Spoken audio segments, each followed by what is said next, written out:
right, if y'all will, it's 6:30 something. We'll start, stand and say the pledge. I pledge allegiance to the flag of the United States. One under God. Liberty and justice. I want to thank everybody for coming out this evening. At least we dodged the rain so far. We had it earlier today. Let's see. Got you. Looking for approval of the agenda. I think Sandra, you was wanting to pull something off consent.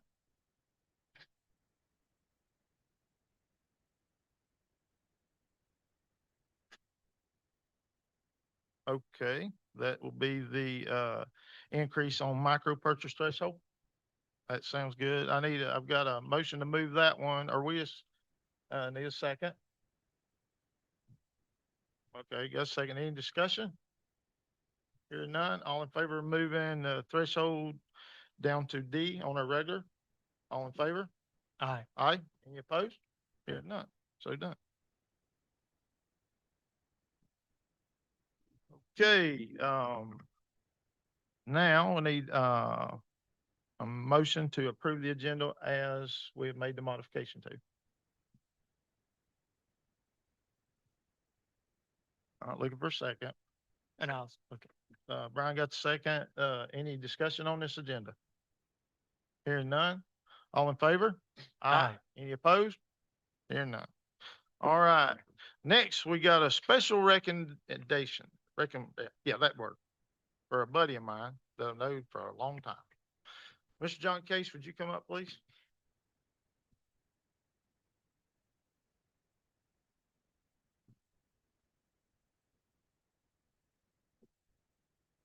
John? Service you give us. Staff who give us some day.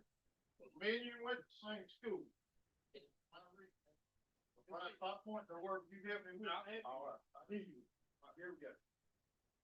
I would recognize someone who has given a lot of time to our. John has served the Parks and Trails and Recreation Committee since it was created in July of 2008. John is an original member of this board, has been there from the very beginning. A lifetime Mills River resident, John has always cared about the town and making it a better place for the town. He has been a strong supporter of youth sport, played an instrumental role in helping make Mills River Park baseball field come to reality. He also served on the committee that developed the town's first parks and recreation master plan, helping set the direction for the parks and the recreation department for years to come. Over the last 18 years, John has given countless hours of time, ideas, and hard work to help make Mills River a better place to live. John, on behalf of the town council, the staff, and the citizens of Mills River, we'd like to thank you for the dedication and many years of service you give. No problem.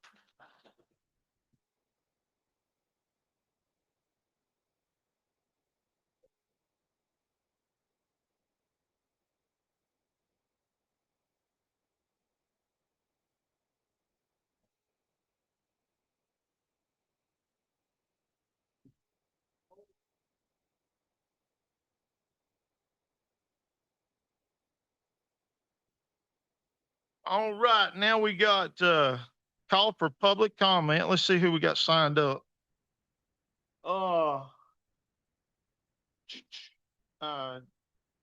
Deborah Casey. Well, all right, then I've got Joey. Yeah,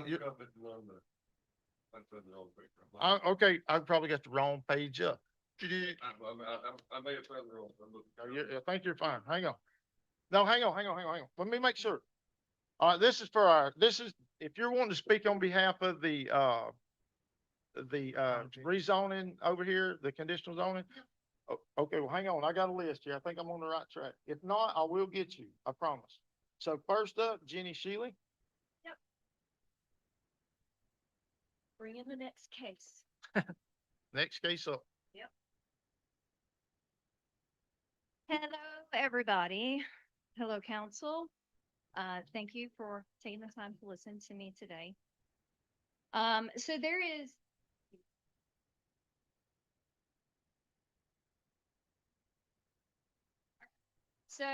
On Monday, I sent a letter to y'all as well as some petition data for Shannon Gautz's resignation.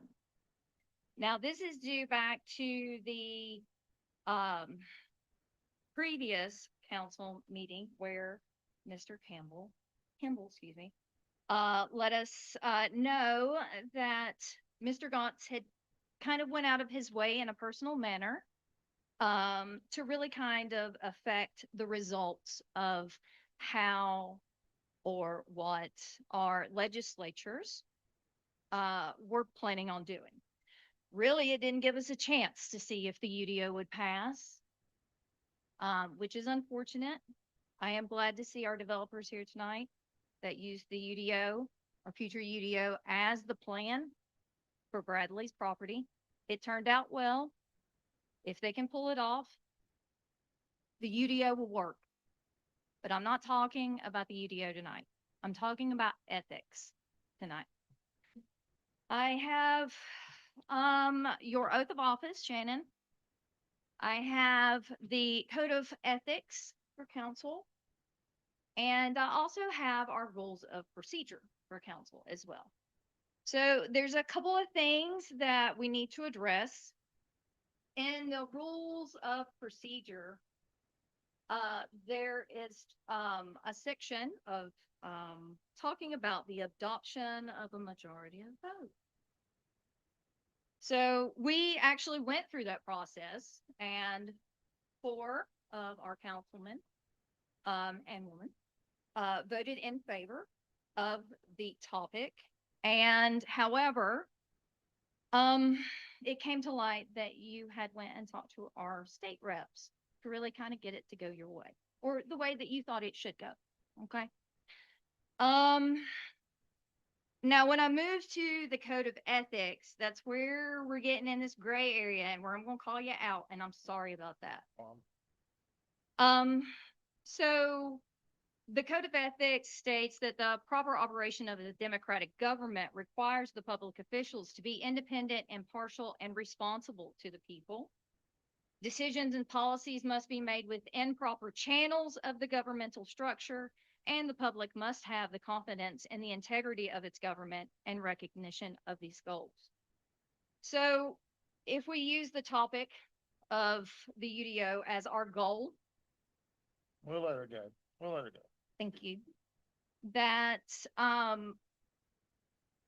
unfortunately, you're never not going to be mayor unless you leave your station. Whenever you walk out in public, we only got one mayor. It's just you. So when you go to a rep, you're still representing me, a state rep, or anybody else. You're still representing me. But I can't trust you now. You went and did me dirty. You didn't follow our governmental structure. And I don't know, it just sucks. I don't want to be up here talking to you like this. I don't. But here's the problem, the conundrum that we're in. If these folks on this council do not vote you out, it's going to undermine the integrity of our government.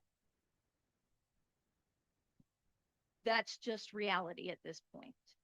I wanted to send you off with fanfare just like you did for Daddy, but I can't do that now. That's okay.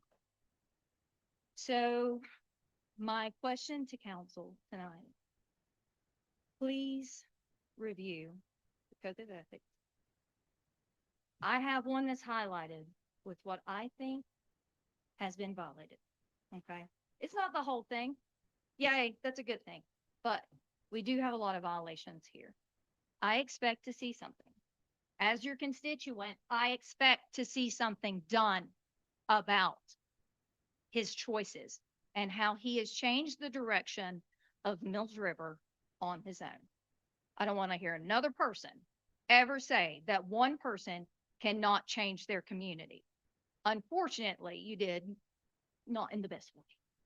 So, I wish you well, Shannon. Thank you. However this may turn out, I wish you well. And we're still going to support you as our neighbor, Thank just you. not as our mayor. Thank you. Okay? Thank you. Hey, would you be so kind? You know, I've always been a straight shooter. Yes. You know, as soon as y'all asked me, I told him, yeah, I called him. I've always been a straight shooter. But today, while it was raining, I sat in the truck and I wrote down a few notes. Mhm. Okay. And I hope you can answer this. Yeah. I'll try my best. Okay.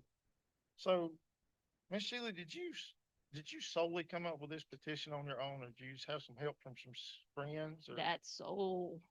And That's what- all. What I will, this is just public comment, and I think it's a little bit out of order. Sorry, Mayor Gons, but it's public comment. I think it's a little out of order to have this thing back and forth with questions. I don't want to keep you from having your time to express. Okay. questions, but it is nearly public comment.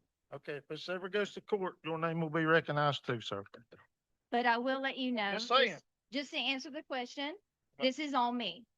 It was on my Feels social like a media beatdown, sir. and my choices that led You this know, petition. Not a beat down at all. It is what public comment is for. Okay. And so then I get my 3 minutes to go up there and talk? you are welcome to have your 3 minutes to Get go those up there to people, talk. Sir, right at the end of these, I'll be up. I'll Yes. put my name on this. Okay, so I don't.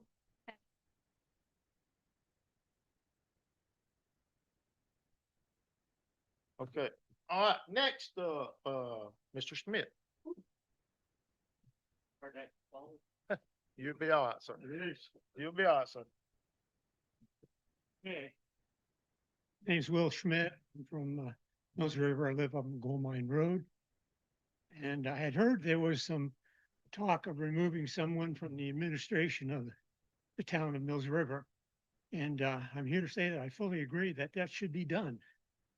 The question is who should be removed for this financial fiasco we know is the UDO. There's no question in my mind that the attempt to downzone 22 square miles of Mills River represents a colossal lack of sound economic judgment in that, as I understand it, the downzoning exemption that was granted by the state was for a small area of 280 and it's a minor, nomenclature changes to the ordinance, not for the whole town. Some person or persons were responsible for taking this limited exemption and expanding it to encompass the whole 22 square miles of the township. This was clearly done without the blessing or the knowledge of Raleigh. Who's responsible for this expansion of zoning to a total area, downzoning to a total area? Anybody want to raise their hand and say, oh yeah, that was my idea? No, I thought not. But I think the citizens of Mills River deserve to know who wasted in excess of $200,000 of taxpayer money on this fiasco, on a UDO plan that needs an additional maybe 40K to be used at all, to get any use out of it. That's ridiculous. So we need to know who exercised bad judgment and even worse, financial responsibility to lead us down this path that the state would surely not approve of. That person or person demonstrated that they are not capable of good financial decisions for the town, and they should go. I can further tell you that that person is not Mayor Gauntz. Mayor Gauntz has demonstrated by his opposition to the UDO financial responsibilities where others have not. He has demonstrated over and over his desire to look out for the financial soundness of the township. In a recent vote that I was party to, he was the only council member who voted for granting to have a liquor vendor in Mills River. This would have represented an annual income benefit to the town of $150,000 for the first year and possibly over $300,000 for future years. Income into the town, not wasted money spent. He was the only one that voted for that. It is deplorable that others on the council voted against this proposition for personal or moral reasons and did not consider the economic well-being of the town first. In previous council meetings, I heard the town manager expound on the wonderful program he was using to determine how many more parks we needed in Mills River. I think the answer was like 3 or something like that. Mr. Smith, if you can, just wrap it up for me. One more little paragraph. Thank you, sir. Well, I can tell you, we need, without a fancy program, we need none, no more parks. And it's not because I don't like parks and wildlife areas or outdoor spaces. It's just because I have common sense. We live on the edge of a huge national park, established, already paid for. Why should we deplete our resources by duplicating what's already there? So I think we need leadership that exhibits less bureaucracy, more common sense, and economic sound judgment. Thank you. Mayor. Thank you, sir.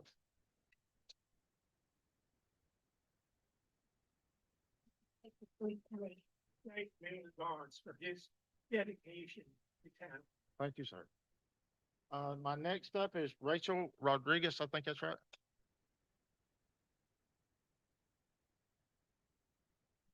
Hi, everyone. I'm Rachel Rodriguez. I live on Sweetwater Road. I would like to express my dismay that Mayor Gantz encouraged our state representatives to remove the exemption that our town had received for the UDO. Councilman Kimball brought this news to the citizens during the council meeting on July 9th. Support to use zoning through the UDO as a tool to protect Mills River's rural character had overwhelming support, and council staff and community members worked extremely hard on that UDO, not to mention all the taxpayer money that was spent. Community feedback was collected over years in so many ways: dot surveys, online surveys, conversations, public hearings, public comment. I can't even count how many ways I saw the council and town staff seek feedback. I'll go even bigger than the UDO and mention the way we have voted in our most recent council election. Councilman Kimball ran his platform on keeping Mills River rural, and Councilman Moore has talked at length about how much he loves our rural character. So you don't have to think too hard about how the citizens feel when our votes speak for themselves. The UDO process and its finished product was a beautiful example of the sheer thoroughness and time it takes to do things in a democratic way.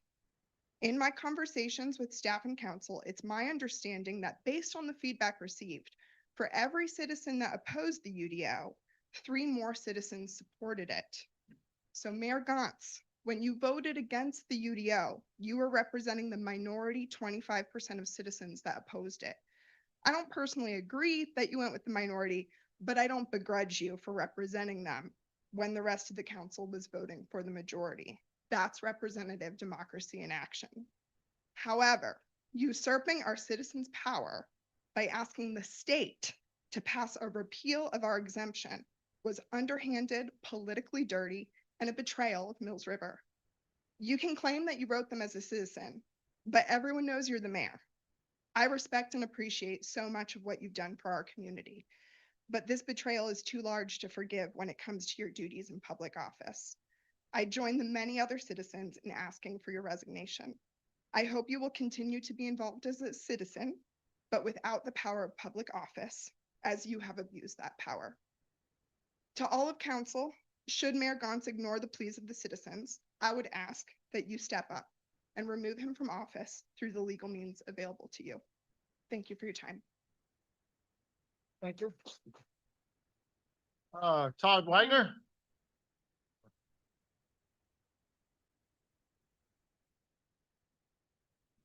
Good evening, Council.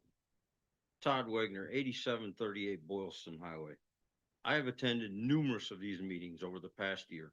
Not once has there been one mention or discussion on how or what the town of Mills River could do to save the taxpayers money, with the exception of the ABC liquor store coming to town, and council members voted it down due to what I believe is personal reasons and not what could be good or benefit the community. Anytime our town manager says, we are so excited, it's gonna cost us money. And to Mr. Kimball's comment of thanking the staff for hospitality to go to Raleigh to speak on the House floor, wouldn't we like to know what that costed us taxpayers? for 1 minute. Yes, that is correct. 1 minute. With him having prior knowledge, the UDO was going to be pulled by the state.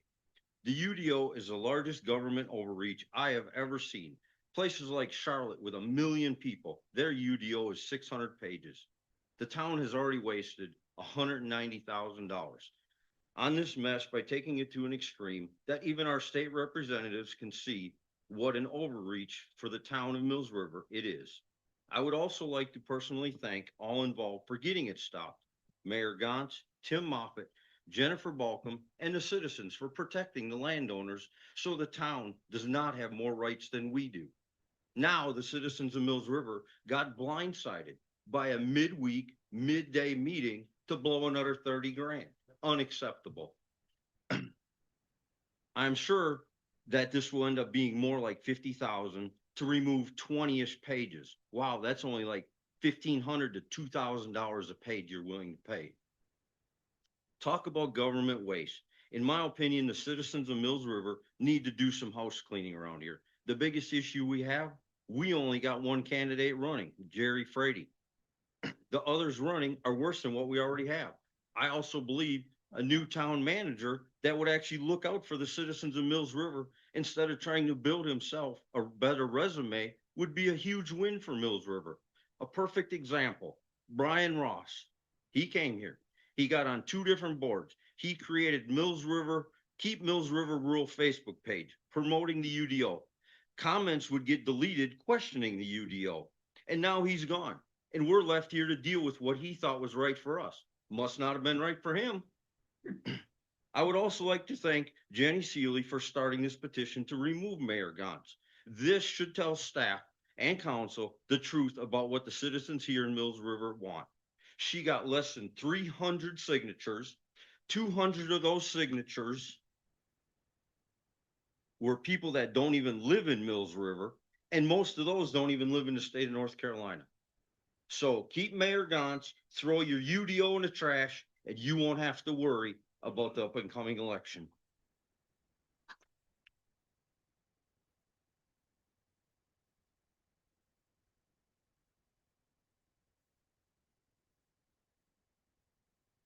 Laura Moody.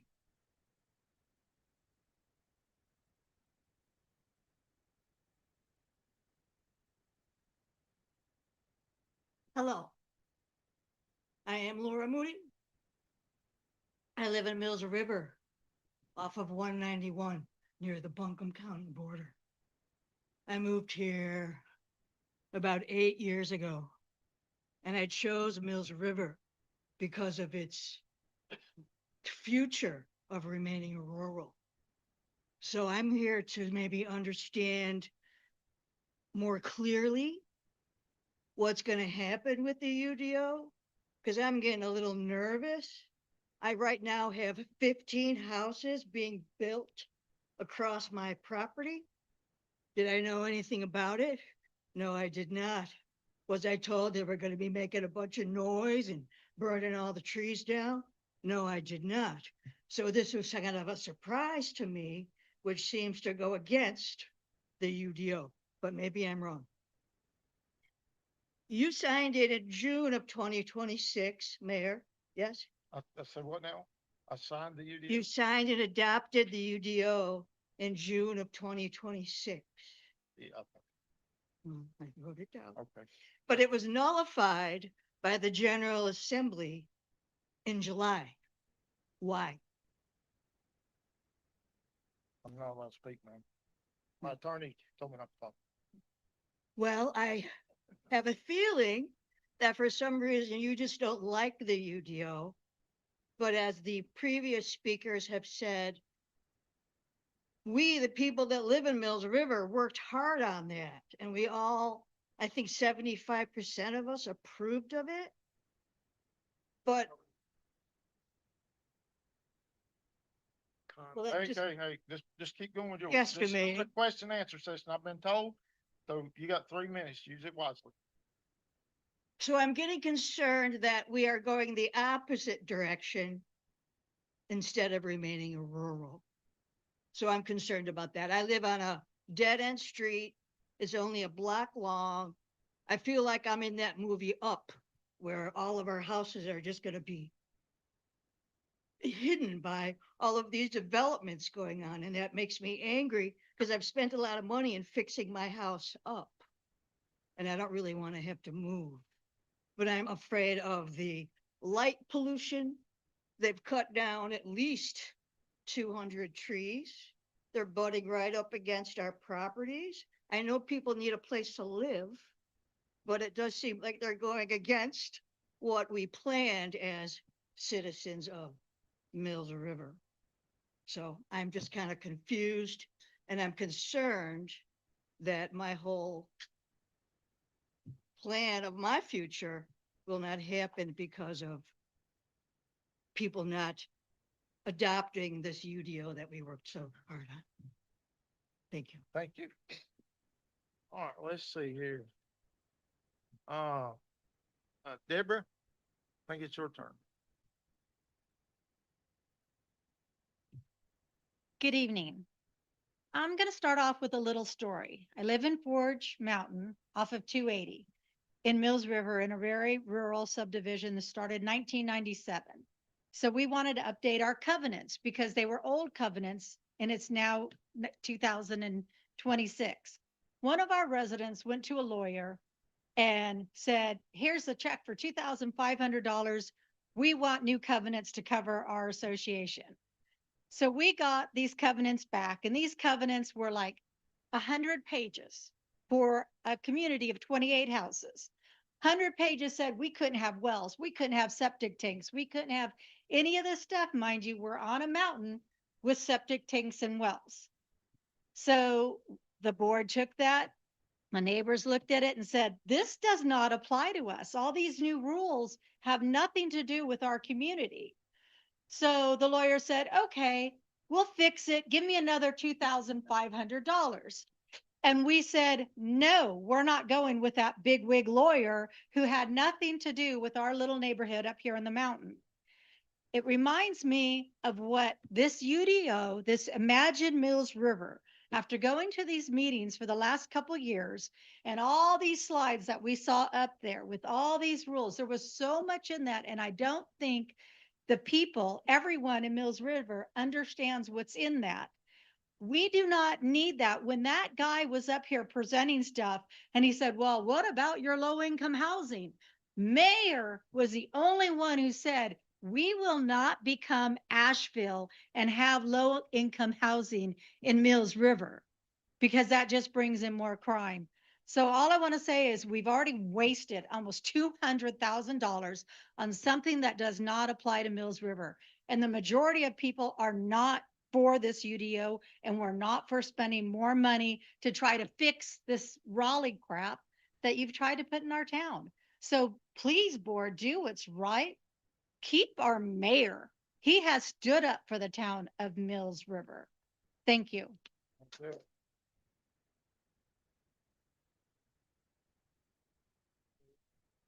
Joey, you want to speak on behalf of the, okay, we'll save that for that public comment section, okay?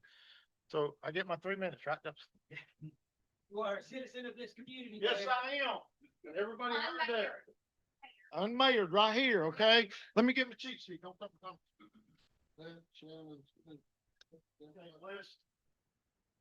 Shannon Gauntz, 9410 Bullston Highway, Mills River, North Carolina. So I'm gonna leave out all that other stuff. So just so everybody knows, first and foremost, y'all that's against me, I'm humbled. I'm really humbled to think y'all to think that I got that much power, that I can swing the whole General Assembly. Hell, I ought to be damn Trump spokesperson or something. I don't know. This is crazy. I'm glad y'all think that I've got that kind of power. I don't. And just like this right here, I called him, like I tell every one of y'all, to be good neighbors. You could easily call me. I ain't heard a damn word out of it. But anyway, what I'm getting at is I tell everybody to be good neighbors. That's all I was doing with him. He's actually one of our neighbors. He sat on one side, he sat on the other side. They know exactly what was talked about in that room. And it wasn't rezoning this whole 22 square miles, I promise.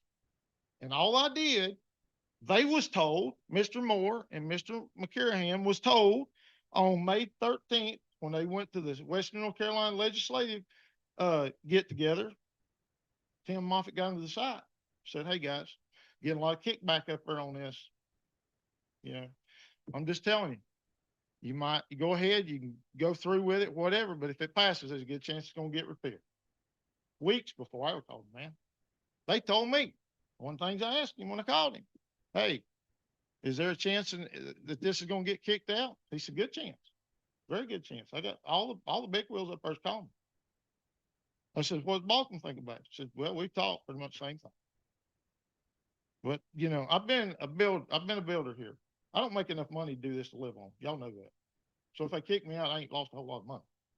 But anyway, I do make a living building. And when I say that, I hope and pray that can't trust me and all that don't come back to bite us in the butt. Because if it cuts some jobs out, it's gonna affect my family. And I'll have to take some action. But that's all I'm saying. And council is a Mills River resident. I'll be glad to stay if you'll have me because I have no desire to quit. But if you decide you're going to move forward with it, just try to let me know. Don't want to be blindsided. That's all I'm asking for. Okay. I got less than 3 minutes. That's good.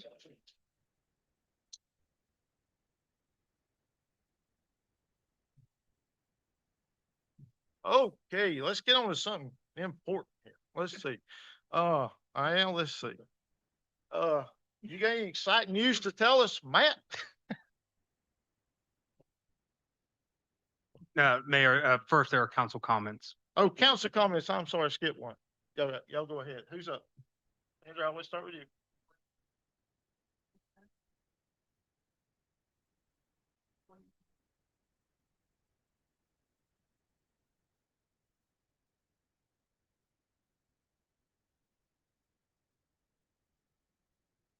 Did you? Yeah, I'll just thank everyone for coming out tonight. You know, we may have differing views on some things and, you know, we're still neighbors. We're still Mills River. And I just ask that we all treat each other in ways that just make us glad and proud to be from Mills River. And people that aren't from Mills River, we want them to wish they were from Mills River. So, you know, even though we disagree and, we as a council, I think we've done a lot together and I look forward to continuing that at least for another couple of years. I encourage someone, you know, run for my seat. I'll hug your neck, help you put out signs. I am humbled and proud to sit here and I'm very grateful for the folks that did vote for me. And like I say, I'm not going to make you happy every time I vote, but just know it's my conscience and that's what I have to be guided by. Cause if I'm guided by something else, I don't think it'll be good for us. So again, thank everyone for coming out. We're neighbors, we're friends. We don't have to agree on everything, but this is Mills River and this is our home. So thank you. Amen. All right. Next. I'm good. Brian, Mr. King. I'm a Giants. Okay. I will say, if you get a chance to go to Publix, they got the coolest thing in the world. They got a, what do you call that? It's like a mezzanine. Mezzanine. And you can go at the deli, buy a sandwich, buy whatever, get you a lunch, get you supper, go up and look through those windows and it looks all the way back toward Pisgah. It's a very cute, and they moved the offices up there to where even the staff will be up there where they got good views also, but it left more floor room to be able to have more product on the floor. It's really cool. Yeah, that's right. Exactly. Okay. All right. Anything else? Yeah. It's up to you. All right. Manager update. Yeah, thank you, Mayor and Council. Just a few updates for you. First, I am excited to share that FEMA repairs continue moving forward in the back loop. And so as of right now, as many of you know, we're still recovering from Helene in the back, especially around the river access, the meadow, et cetera. We had a good meeting today with the contractor back there. If you haven't had an opportunity to walk back and to see the progress back there, I highly recommend you do so. It really does look fantastic. We hope over the next few weeks, especially the next couple of weeks, that you're going to start seeing more of that orange fencing coming down. And so opening up that area again for even more access, including picnic areas and other areas for us to, for all the community to enjoy, especially as we're getting close to the back end of the summer. So please keep an eye out for that. As that work continues, we're going to be putting that out on our social media, on our website as well. There may be temporary closures back there, obviously, as we work through that. So again, please be patient as we try to get that place back up and running, back to what it was in pre-Helene. Same with the baseball field. If you've looked out back when you were parking, you've seen that there's some temporary orange fencing back there. The project is moving forward. In fact, we're in that those final stages right now of closeout for those. And there's going to be some temporary fencing that remains there for a little while, as well as we continue to try to get permanent grass to grow back. But again, very excited to be able to move that project almost to completion. And on the at the August 27th meeting, we're going to have a much more detailed conversation on where we're at with all of our FEMA projects, the funding that's associated with there, and what those next steps look like. So I encourage everyone to come out for that update as well. Two other events that are going to be coming on that we're very excited about. On Friday, August 21 is Movie in the Park. So this movie it's going to be for Goonies. So again, for also for the kids and also for the kids at heart, for Goonies to come on out, yard games and food trucks. We're going to be out there starting at 6:30 p.m. The movie is going to be starting at dark. So we encourage all families to come out and enjoy that time. And then we also have the Blue Ridge Snorkel Trail Program.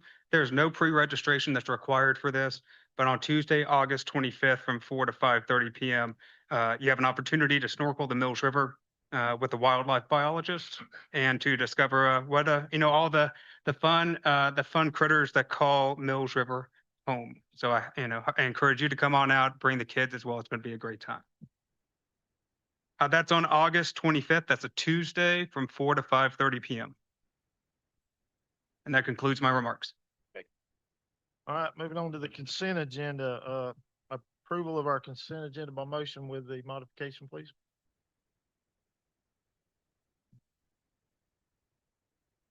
If I may, I apologize. Councilmember Good, can we just check that mic real quick? Oh, no, we're not able to hear. I just wanted to make sure it's not muted. It's not. Okay, we'll work on the back end. Sorry, I apologize. So I've got a first, Patty, you got that right. I'm looking for a second. Second. Thank you, Brian. All right, any discussion on this consent agenda? Hearing none, all in favor? Aye. Any opposed? Hearing none.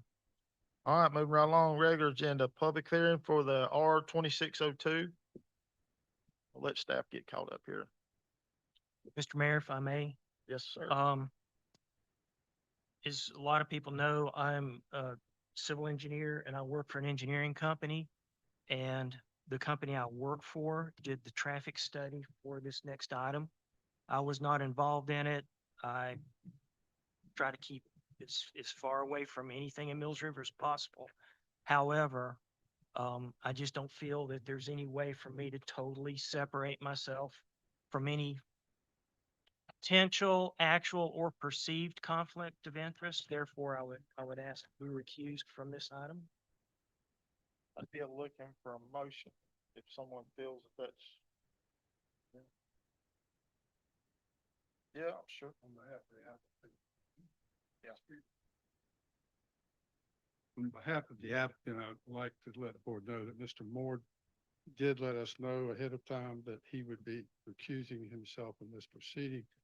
And while we certainly understand that, I also just want to put on record that the applicant had no knowledge when we hired this company to do the TIA that he was that this would exist. And so we regret that he's been put in that conflict situation. Purely legal reasons, I don't want it on the record. We consent his recusal, but we certainly understand and respect. Okay, thank you, Mr. Chapman. Okay. So. Make a motion to recuse Jeff Moore from public hearing for R 26. I'll look for a second.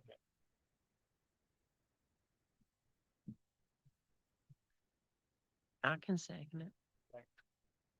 Discussion? Can we have the attorney? Absolutely. Yeah, the conflict of interest on legislative hearings is whether he's got a close familial associational relationship or whether he's got a financial stake in the outcome of the case. I don't know anything about his business relationship with JM Teague and how he gets paid and whether he shares in any of the profits that one of the engineers would make off of this TIA. But that's the standard as it's stated under 160D. I think it's 108 or 109 maybe. But so close familial or business relationship, with the applicant or anybody involved, or whether there's a financial stake in the outcome of the case. We as a company don't get paid by the project. I guess I need to get close here. If the company does well, we get paid. If the company doesn't do well, I hope to not find out on this one. But, it's just, for me personally, I just feel like it's really hard to separate myself because, if I vote in favor, then, am I supporting my company? Would someone be able to say that? And I feel like I owe the applicant and the town both, just to avoid any appearance of conflict. And it's, I don't like it because I love to be involved. That's why I want to be up here. But a previous project came forward where my company was involved and you all did recuse me from that. That was the annexation. And that was even a little bit further away because my company had done work for that particular group, even though they weren't doing it on that particular. Does that make sense? Yes. So, like I say, I just feel like it's my duty to try to avoid any kind of a conflict. It's just not fair otherwise. By recusing, does that make his vote an automatic yes? No, if he's recused by a vote, he just doesn't vote. It would just be a majority of the 4 remaining Okay. members. And I'll leave the room because again, sometimes I'm too expressive. So I wouldn't want to either way. That a first, we go second, any more discussion? After the unanimous, we'll vote again. Is that all you got? Just vote your conscience. All in favor? Aye. You say, oh, I didn't ask, so they use second vote for it. All in favor, one more time? Aye. Any opposed? Okay. Wow. So 3-1, okay. We'll come and find you. You got your phone or something? Okay. All right, buddy. See you in a minute. See you in a few hours. All right. Here we go. Okay. You ready? I guess you're the presenter, I guess. Oh, yeah. Yeah, I gotta get some. All right. Make a motion to enter the legislative hearing for R-26 session. Thank you, Brian. Second. I'll second. Any discussion on that? All in favor? Aye. Any opposed? Hearing none. All right, we're in public hearing. All right, we've done went through the council member, anybody's got a conflict, anyone else wanted to ante up any kind of conflict you might have with this? Hearing none? Okay. We're getting ready to ask the staff to present. Thank you. Good evening, council, mayor, members of the public. Michael Malchek, the town planning director here, just going to be presenting the background of this case and some of the documents provided by the applicant. Did just want to note at the front end that this public hearing was properly noticed. We sent out public notice letters and posted a sign on Tuesday, July 21st, and we also had the requisite required legal advertisements in the Hendersonville Lightning. So the town received, Kevin, if you can go to exhibit 3 or 4 with the GIS aerial of the property. So the town received this conditional rezoning application in late February of 26. It was submitted by Mr. William Alexander Jr., attorney at law, and he is acting as the agent for the current property owner and the co-applicant. The current property owner is Bradley Johnston, and the co-applicant is Orange Capital Advisors, the developer. So they're seeking to rezone, thanks, Kevin, the 2 parcels highlighted here. They have no address assigned. They do have parcel numbers assigned, and they're currently zoned light industrial, and the request is for it to go to one of our residential conditional districts, Mills River Residential Conditional. The purpose of that is for them to construct an 88-unit attached townhome development on these properties across two parcels, so it's about 22 acres outside of the DOT roads. So the town only allows conditional rezonings for certain properties, and this one was eligible. The conditions or requirements, so it has to be 2 acres in size and minimum, and it has to be one of our future land use districts, either the industrial and employment district or the community center. And this one has both of those designations. The industrial and employment district is assigned to the small parcel on the right, and the bulk of the property has the community center future land use designation.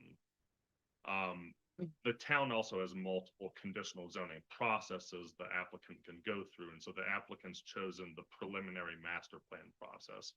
This is where they come before council with concept plans that are not fully engineered, but showing they can meet the requirements. And that if they were to be approved, they would have up to 2 years to come back with all the fully engineered plans. And as our ordinance is written, they're required to present that to the planning board to make sure it's consistent with whatever the zoning council approved in the site plan for the property. And then if they got to that step, would move forward with a zoning permit.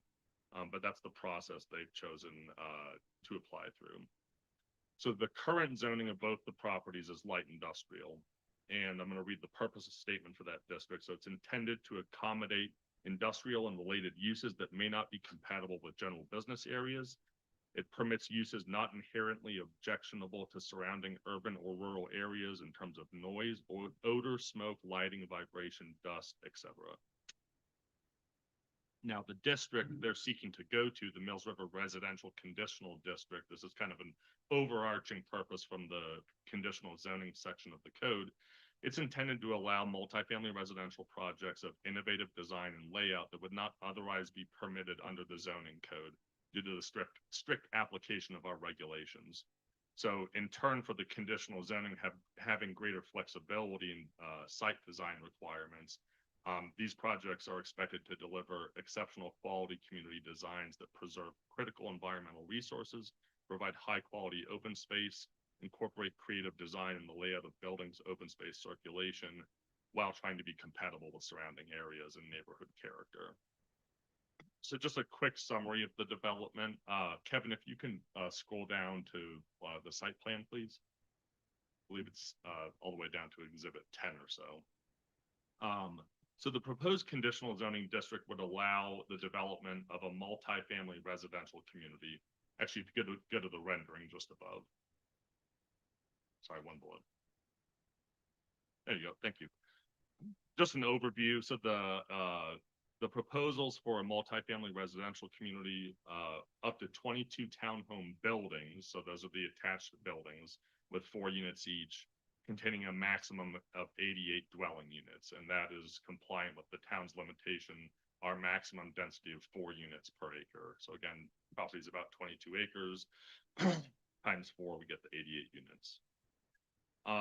Now, when a conditional zoning is submitted, again, the applicant is the one that's kind of designing the district for council to consider. And then we use our ordinance standards as kind of the bare minimum to work off of.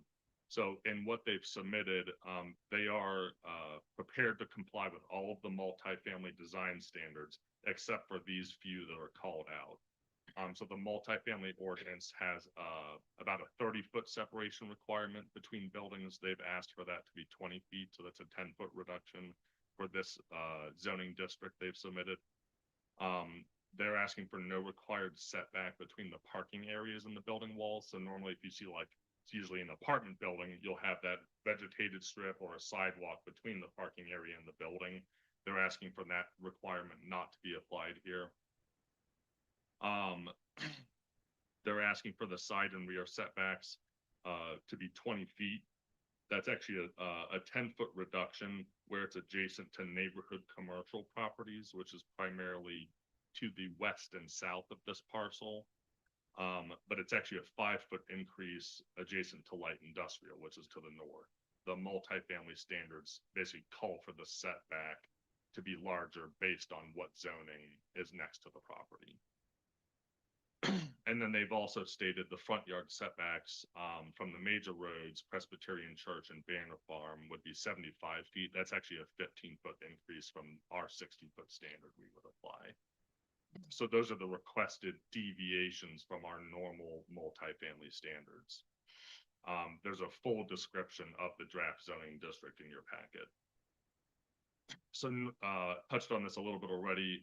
If you can go to the current zoning map, Kevin.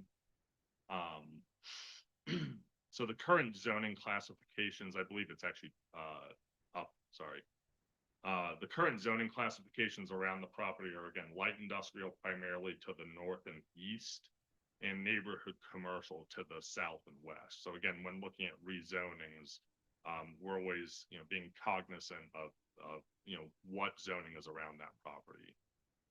So when staff and the planning board conducted the review, we found that the rezoning request is generally consistent with our future land use map and the comprehensive plan.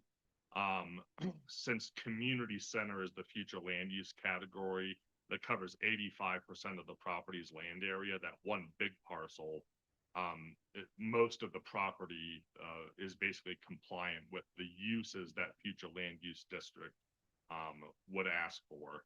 The other smaller parcel, the one next to Band Farm Road adjacent to the brewery, that's the one that's designated as industrial and employment for the future land uses. And so that's the one that's inconsistent. So the community center future land use category supports a broad range of development types, so civic community uses, parks, public spaces, etc. And again, this is pulled from the land use plan. So for the community center district, townhomes are specifically called out as a desirable type of development. So again, that's the future land use district on the majority of the property. The industrial and employment district says the opposite. So for that 3-acre and change property on Banner Farm, it actually says residential development is identified as non-desirable. So we've got two competing future land use categories there. But again, staff and the planning board felt confident that because the vast majority of the property is designated as future land use district community center, that there was more of a consistency there. And that's why the planning board and staff are recommending approval. We also found it consistent with the comprehensive plan, and those objectives and policies are called out in the report. As we always do, because we're looking at one area or one property and rezoning it differently, we have to think about spot zoning. So there's a statement of reasonableness in the packet for council's consideration. If I'm just going to go through some of the attachments that we didn't go over real quick, and then that'll basically complete my overall summary, and I'll hand it over either back to council for questions or to the applicant to present. If you could just go down to the site plans, Kevin. There we go. If you can zoom in on that. So just showing the public and council basically the proposed site plan for the development. So it would have 2 accesses, one on Banner Farm, one on Presbyterian Church, and then you can see the 22 buildings having about 4 townhomes each spread throughout the development. The land's primarily forested right now, so one thing the applicant's committed to is basically preserving forested or vegetated areas around the perimeter of the property with the intent of, sheltering or buffering this development from public view. And then obviously it's not just the townhomes, it's going to be any other associated amenities. So there is a little clubhouse amenity area called out on the right side of where the Circle Drive meets. And then they have also proposed to incorporate sidewalks throughout the whole roadway network and also natural paths through the property. With that, I think I'll conclude my summary of kind of the overarching parts of the proposal. I'm happy to take questions or turn it over to the applicant to present, because I did not cover everything in that complete summary. Questions for Scott? Yeah. Okay. All right. So, Mr. You want to take public comments on this? So you can maybe, yeah, I might be getting out of order just a little bit, but if you would like to do that so you can address them when you get up. Okay, any call for public comments on this? Joe? We got a sign up sheet for that as well? Also, Mayor, Yes, go ahead. you've received public comment that has been boarded all of council from Jimmy Cowan, Kirby Johnston, Scott Moore, and Sam Bryson, and those will be included in the minutes. Did all the council receive those? Yes, come on. You don't mind, just give us your name where you live, take over.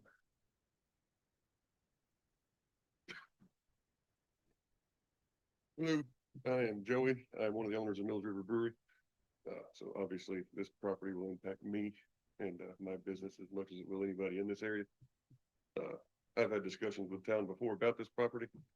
I've never been in a position to obtain it. I wish I could have. Bradley Johnson did obtain this property, and he's going to build something on it. I don't think he bought this property with intention of keeping a forest and to go hiking. It's not Bradley's style, I don't think.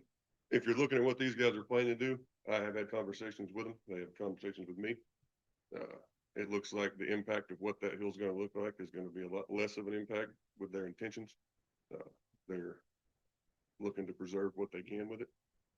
If it goes per the zoning of what it is and they put a light industrial building up there, you're going to have a warehouse towering over all of Mills River in every direction. So if it was up to me, I would own the property. I can't. I wish I could. If there's something's going to go into this place, this does benefit me. I have walk-up traffic. They're putting sidewalks in.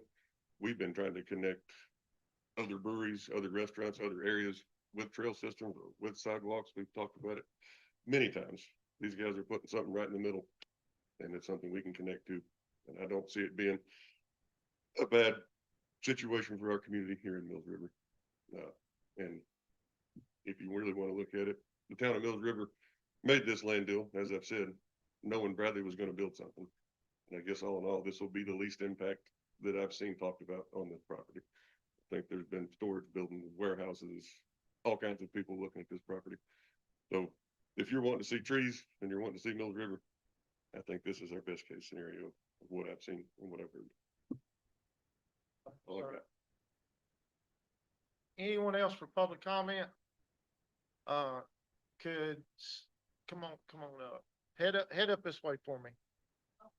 No, we gotta have you at the microphone where you're being recorded. If there's anyone out in the hallway that wishes to make public comment, please step forward if you wish. Give us your name and where you live. Jan Sorrells. I live evidently right in the middle of Mills River. I live on off of Jeffers Road. We have 3 churches right there. We're in the center. But I've lived here 50 years and I have seen so much growth in this area. I want to keep this Mills River. We have right now got so many things coming into this. Our schools can't take it.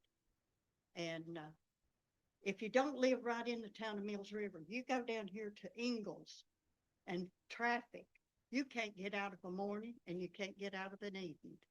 And the trucks are making such loud noises on that road.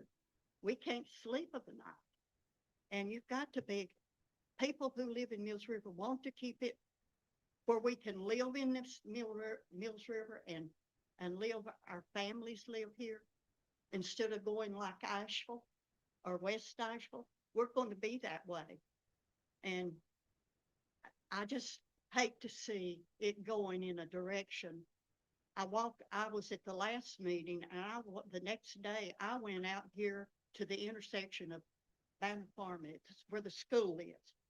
I looked up and a monstrous building, a whole cement building. Is that what we want in our Mills River? Do we want to look? It took our scenery. Those people living there can't even see. And it's the ugliest thing for Mills River I have ever seen. So if you've not seen it, go out there and look and bypass that and look and see what. It's supposed to be, I think, 3 stories is a top, or it is awful. So it just takes away from Mills River. So I just asked you to be in consideration. Thank you. Anyone else? Anyone else for public comment on this? There's none. All right. So, Mr. Alexander, I think it's back to you, sir. Members of the council, my name's Bill Alexander. I think I've met most of you in the past. I appreciate you hearing from us tonight. Y'all have received a lot of public comment tonight on issues that I want to make very clear. We have no fight in, no dog in, no opinion in. And hope that we can present something to you that you will find to be in the best interest of your community. We respect your service, each one of you, to your community. I'm going to start with just a little bit of a story. First, I'd like to make it clear, one of the ladies earlier was talking about bigwig lawyers and that got paid to correct their own mistakes. I want council to understand I am not a bigwig lawyer. I am a Henderson County boy. I grew up walking the ridges of Pisgah National Forest and Mills River. I have one lady was talking about Forest Mountain. I climbed Forest Mountain with old Dr. Norton, a young child. One of my most memorable experiences. And I think because of my history in Mills River as an outdoorsman, I have a pretty good feel for what the folks out here want. As most people know by now, I have a fairly long relationship with the Johnston family, the Holland family when they were here, other families that were farmers, dairy farmers. Had opportunity to be in their homes, be in homes of other people living up South Mills River, the Moore family. We've seen a lot of change, and we respect Mills River's desire to preserve this as a rural environment. So when I get hired to do a zoning case, my clients will testify to this. I tell the clients from day one that I want to be involved from day one, because I'm the one that has to come here and sell this property to you, help you understand that we're having total open disclosure. We're not pulling any wool over anybody's eyes, not trying to convince anybody in this audience that we are. But I know, as many of these folks know, that some growth is inevitable. Mills River, in its own comprehensive plan, recognized that by the year 2045, if things continued as they were, that you would need 800 new residences in Mills River. And at that point in time, you had only 3,000 open acres left in Mills River, according to your plan. I'm depending on it. And so almost 1/3 of your open land would be consumed under single family residence standards in Mills River by that anticipated growth. So your council, some of which you were on at the time, recognized that there was a place in Mills River for a higher density housing. And you elected to have a townhome ordinance that allows a maximum in appropriate areas of 4 units per acre. You capped it out at that. You limited those to certain areas within your community, if we got past a certain number, which we are. And in doing that, you recognize that when we put 88 homes on this property, that we are saving 60 open acres somewhere from future development and the growth path. You recognized in your ordinance that, in your comprehensive plan, excuse me, that you needed to concentrate your housing, your high density housing, in the areas served by existing infrastructure that would not cost the town a lot of money, that it would be there already. And I'll get into that in just a moment. And so I told the clients, I said, if you want to get successful with a program in Mills River, you just plan on day one of saving every indigenous tree you can save on the property. That's what I thought. And we instructed the engineers about that and the planners. Save every possible tree. Maintain the rural nature. So can you pull up the rendering on the screen for me? The rendering? Yes, sir. And I would like, if you'll let me, what he's pulling up, I'd like to just hand you a copy of it, so you have it up close. Is that the one you're looking for? Yeah, okay, that's it. And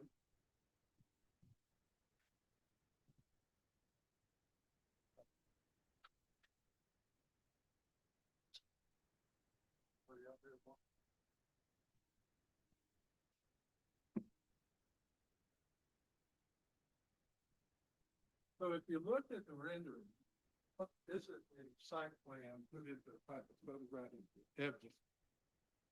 You'll see in between this little circular area of roads and those buildings, areas of trees.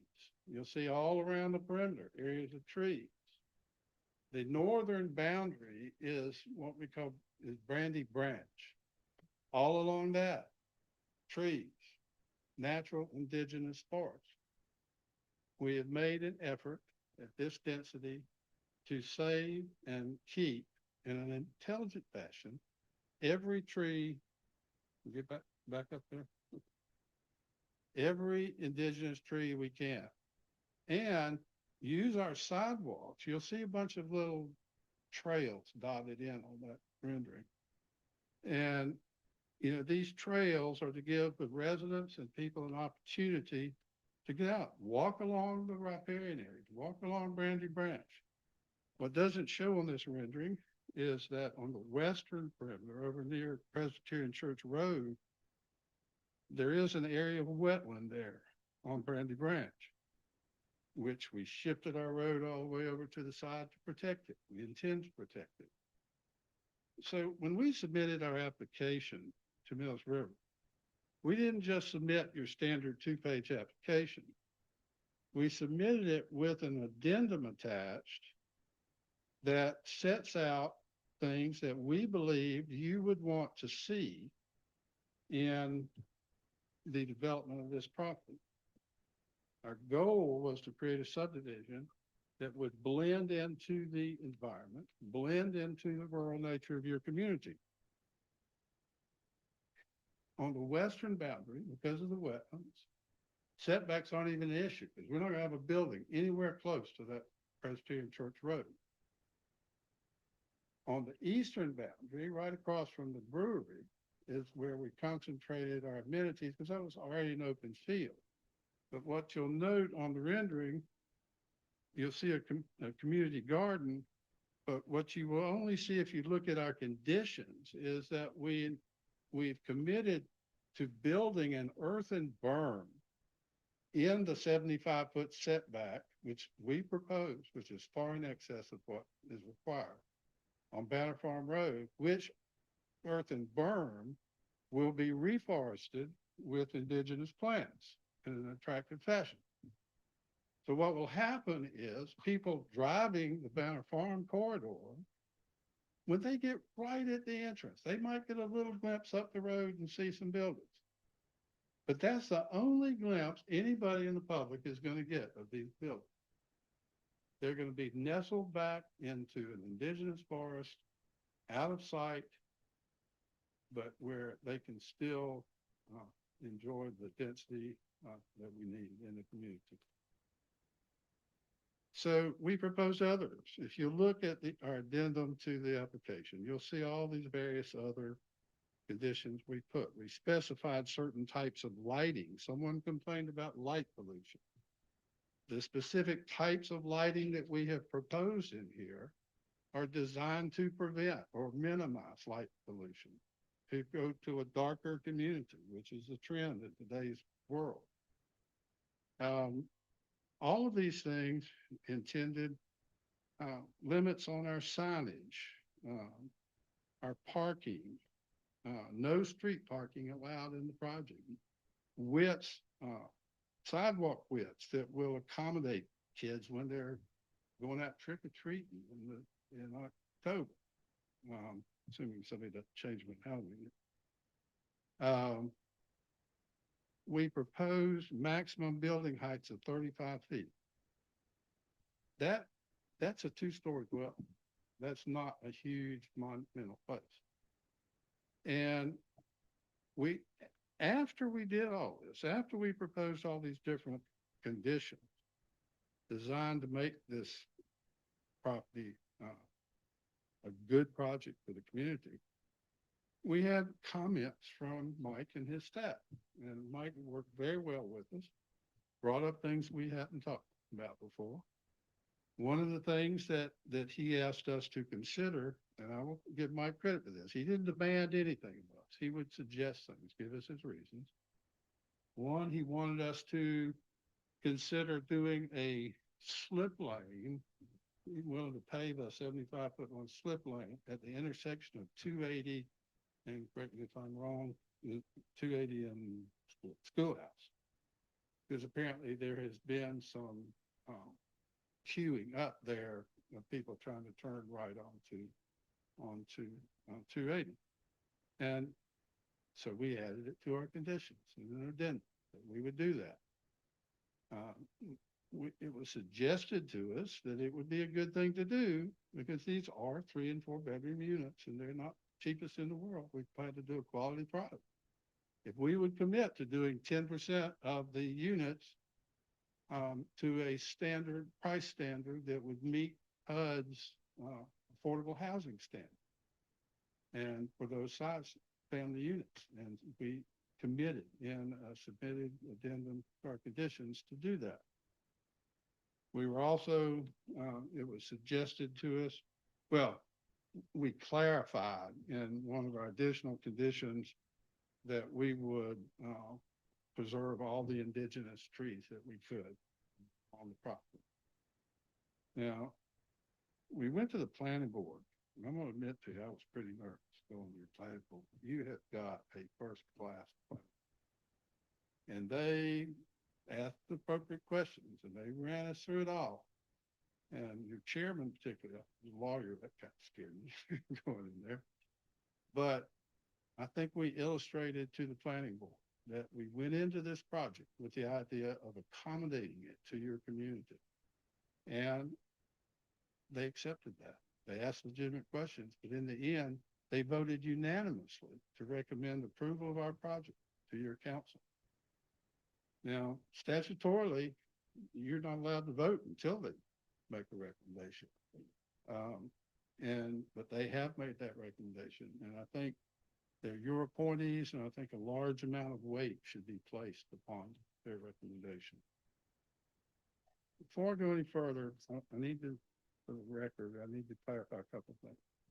I'd like to be sure and ask that we include in the formal record the Mills River 2040 comprehensive plan. Can we do that by reference, Brian? Yes. Okay. I'd also like to be sure that we include in the record the statutorial provisions for multifamily dwellings and conditional zoning. Y'all know all those, so I'm not going to go through them. But I would like to also put into your formal record and just hand out to you a minute, copy of Mills River Ordinance 154.055, which is the Mills River Light Industrial District Ordinance. So I want to point out some things about it. It'd be easier for you to do this rather than thank you. I printed this straight off through online. This, I always hate to talk in terms of what it is. I want to come to a zoning hearing and talk about the good things we're trying to do with this project. But in this case, I think we need to take a look at the what ifs.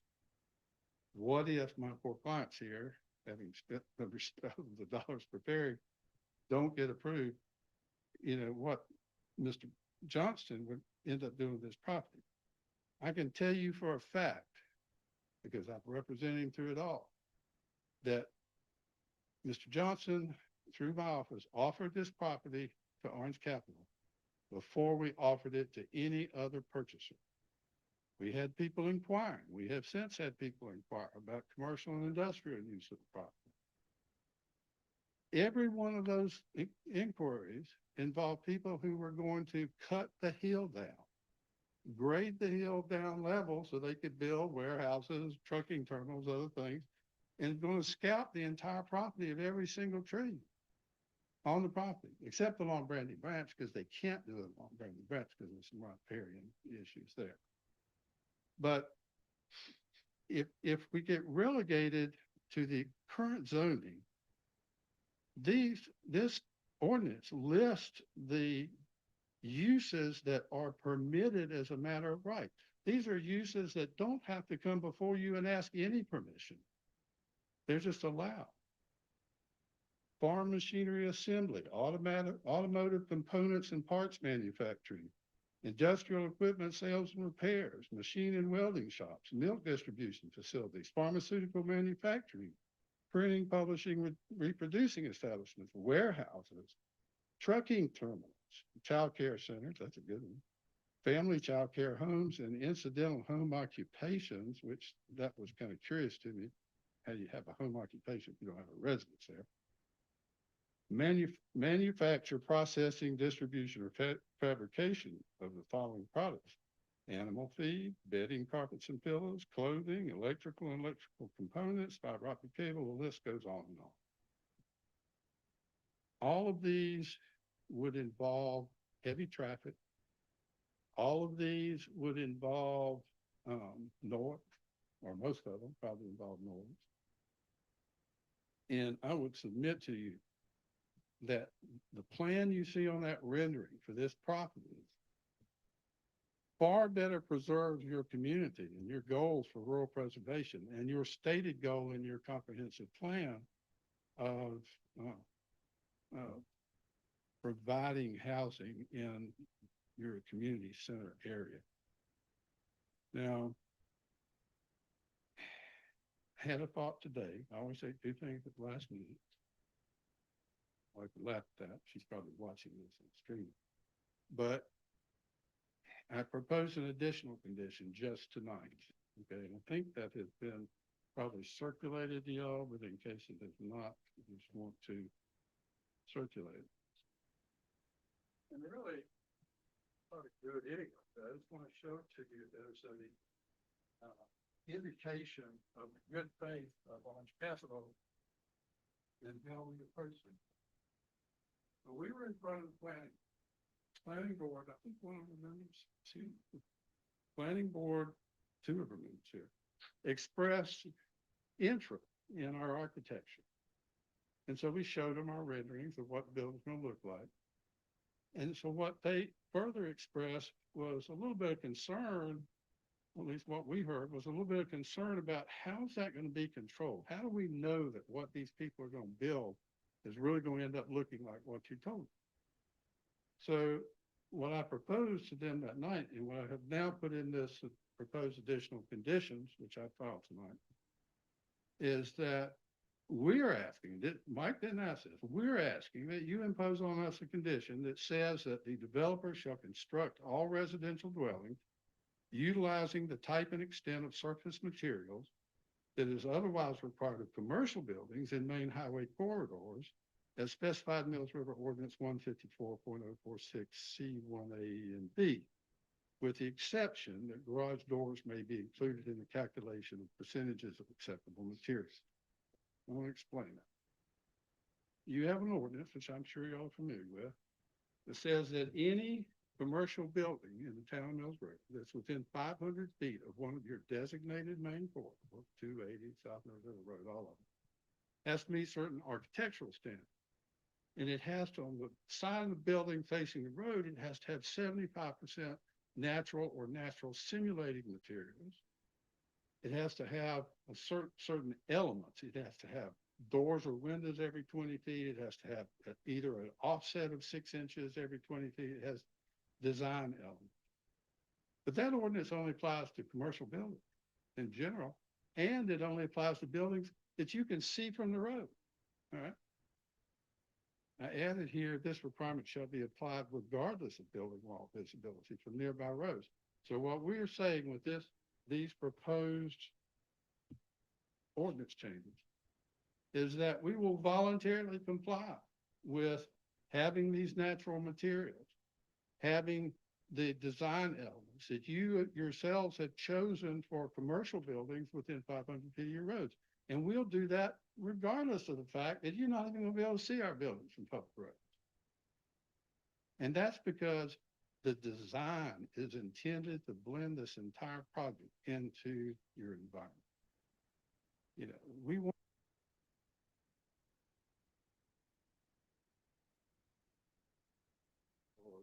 Mills River and other communities as to what can be done to create a good, fairly high density project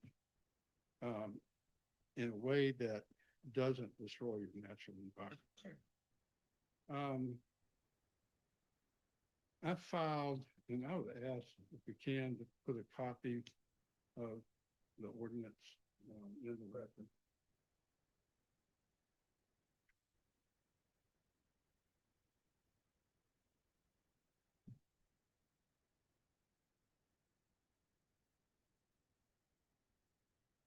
Like to just hit a few points. You will see in Mike's package for you a copy of a memo that I filed. And I file one of these in all my cases, but usually I do a separate one to go just to the council. But in this case, this one was to the planning board and I didn't realize it. But I want to point out some things from that memo. As y'all well know, I know Brian probably tells you all the time. Be quiet. No. Be quiet.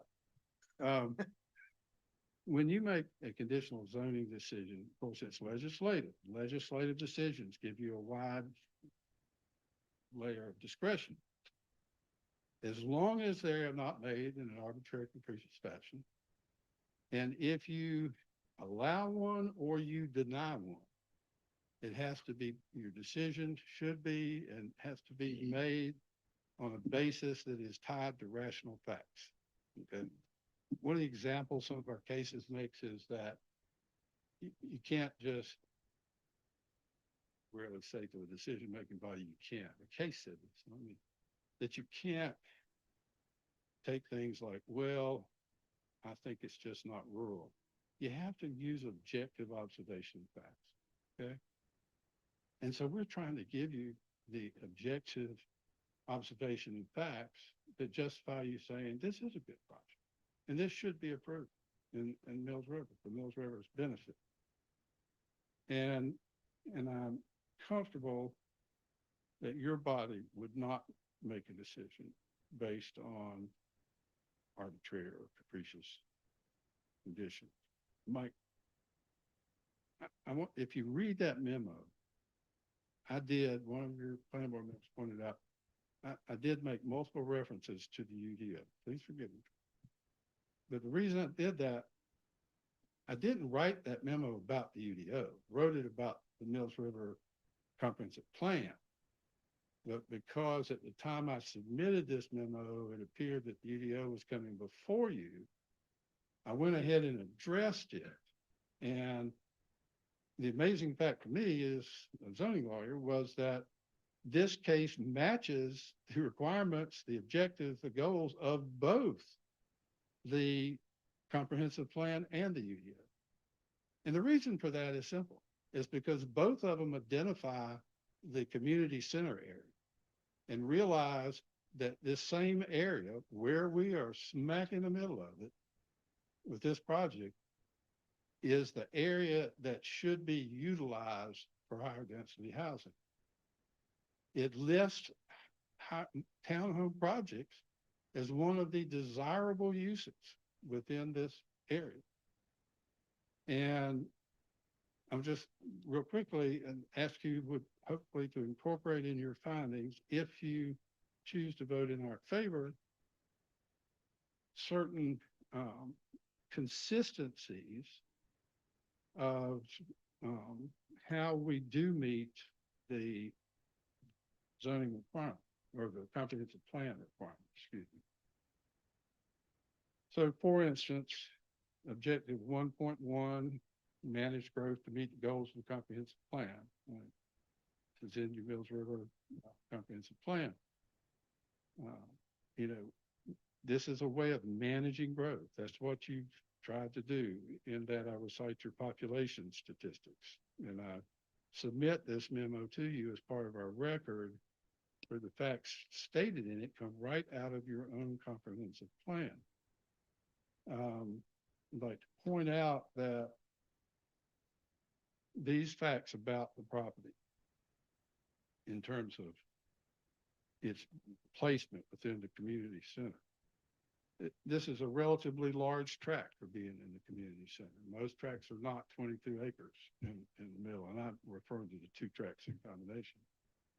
But the tract as a whole, as you can see from looking at the rendering, is pretty isolated from view.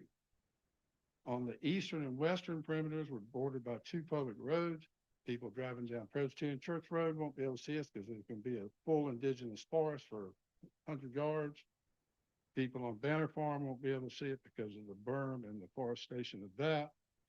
Along the other perimeters, the northern perimeter, Brandy Branch, it's a protected riparian area that will not be disturbed. In fact, it will be preserved in a way, be sure that it's taken care of. Our intention, which we welcome as a condition, is that we will cooperate with the wildlife officials, anyone else, to try and preserve the Brandy Branch corridor as a wildlife corridor. I'm sure there are deer going up and down it.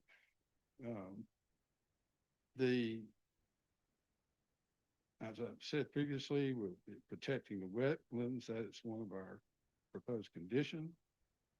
I want to explain a couple of things. Mike referenced some variances that we were asking for.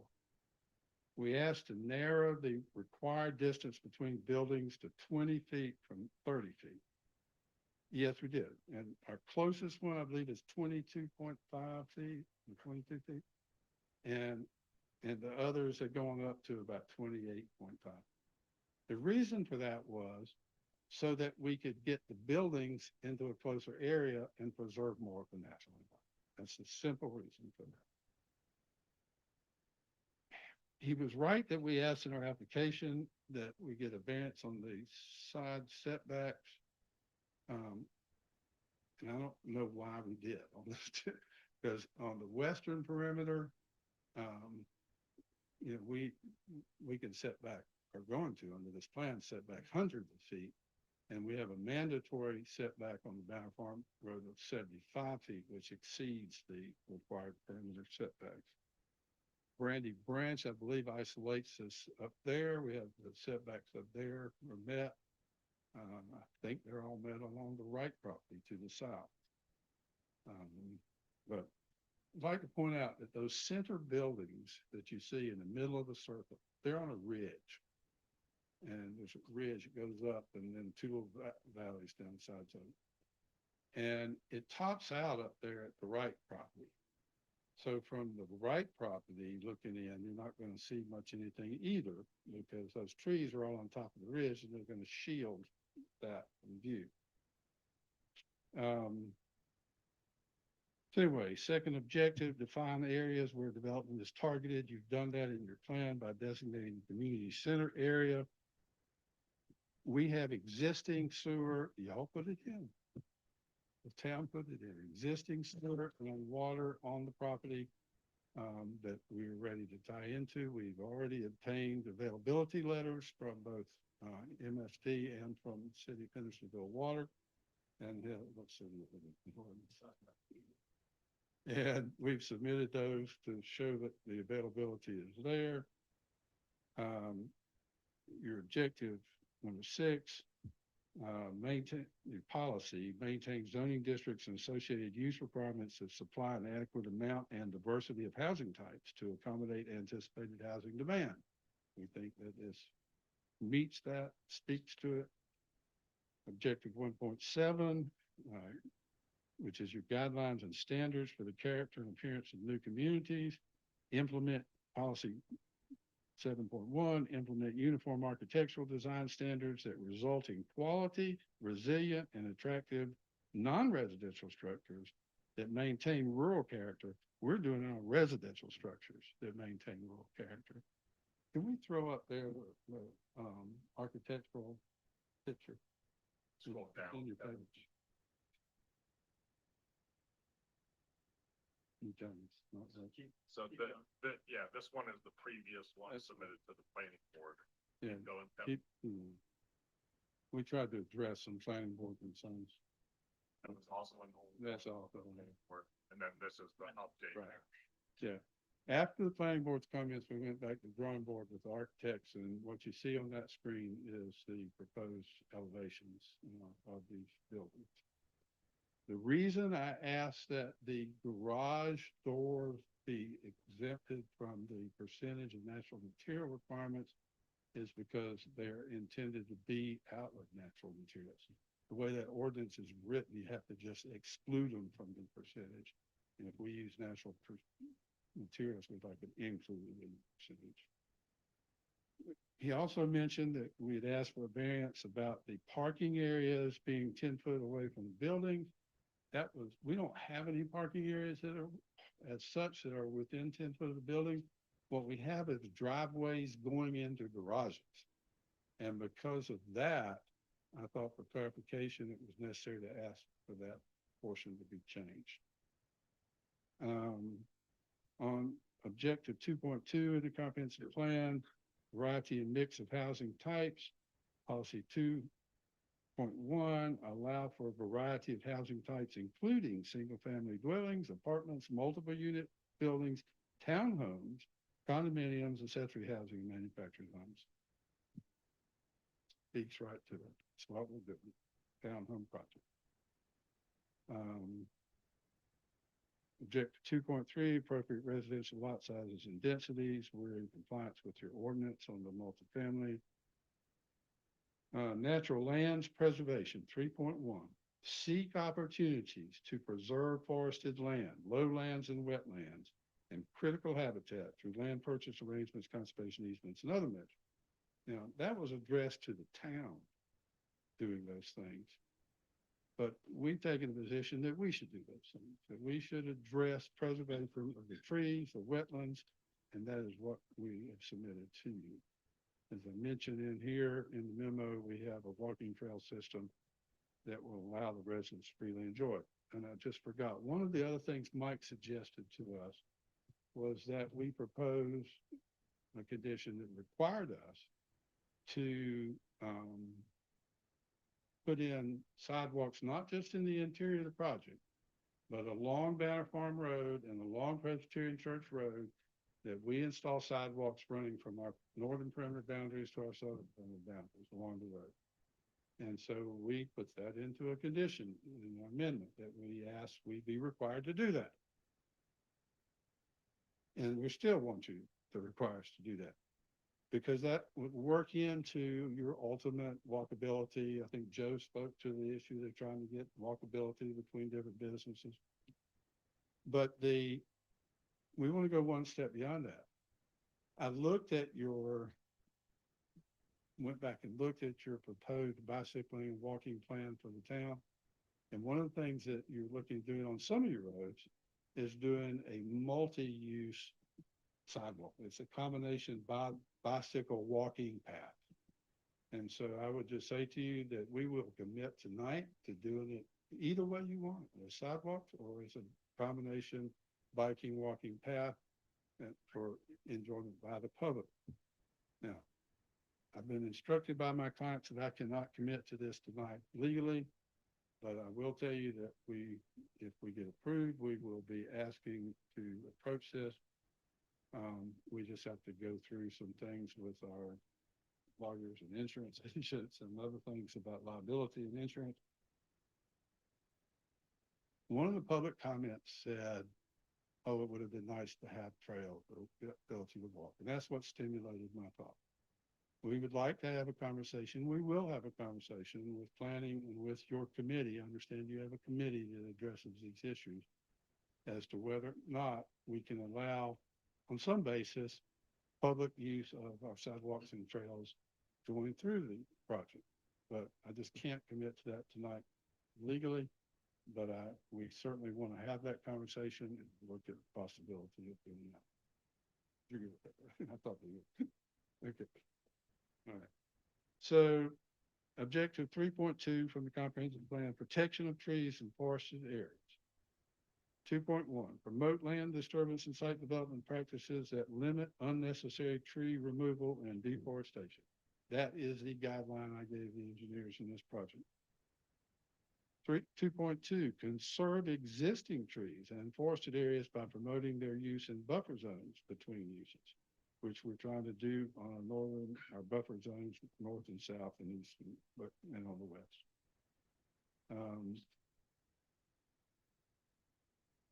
Watershed, objective 3.3, watershed and water quality protection. Continue working with Henderson County on the coordination of water supply watershed permitting process. You know, we obviously think we're in a WS4 and 3, and we will comply with all of the watershed requirements. I will point out one of the things that we may do, depending on our stormwater plan, has already been submitted as part of Mike's package, and shows our intentions relative to stormwater. One of the things that we may still have to do or want to do is along the western exit road where it passes that wetland. We may do something a little different than a normal curve, do like an open berm or something of that nature that will help keep drainage from getting into that wetland that should not be in. But, objective 4.3 of your comprehensive plan, expanded tax base and long-term fiscal responsibility. Promote developments that expand the tax base and assist in sustaining the financial position of the town. Heard a lot of concerns about issues of financing. We can't tell for sure right now what the final cost of this project will be, but we are estimating that on completion, it will increase it have a tax evaluation for County Avalon or City Avalon taxes of at least $20 million. And that's without a single dime of investment by the county or the city. In addition to that, you will have the residents of 88 homes spending their money at Ingles and Publix and other businesses in the Mills River area, which will help expand your long-term fiscal responsibility. Objective 4.4, high quality law enforcement and fire protection services. Continue to work with Mills River Volunteer Fire Department on provision of services to maintain accurate levels of service. One of the first things we did was talk to Mills River Fire Department about, needs, and whatever they need in here, we're going to do. The road widths have been designed to accommodate fire trucks in all places, turnarounds, the ability to get in and out. We are totally accessible.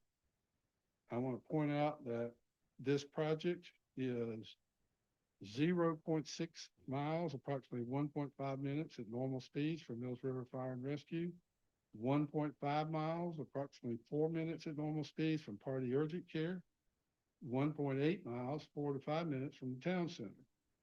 There are multiple highway approaches to the property with close access from Highway 280, less than 0.2 of a mile, and from Highway 191, less than 0.4 of a mile. I don't know of any project in the county that has better access to emergency services than this project. We are right in the center of it, and there are no gated roads to be in the project, so there won't be any problems with access.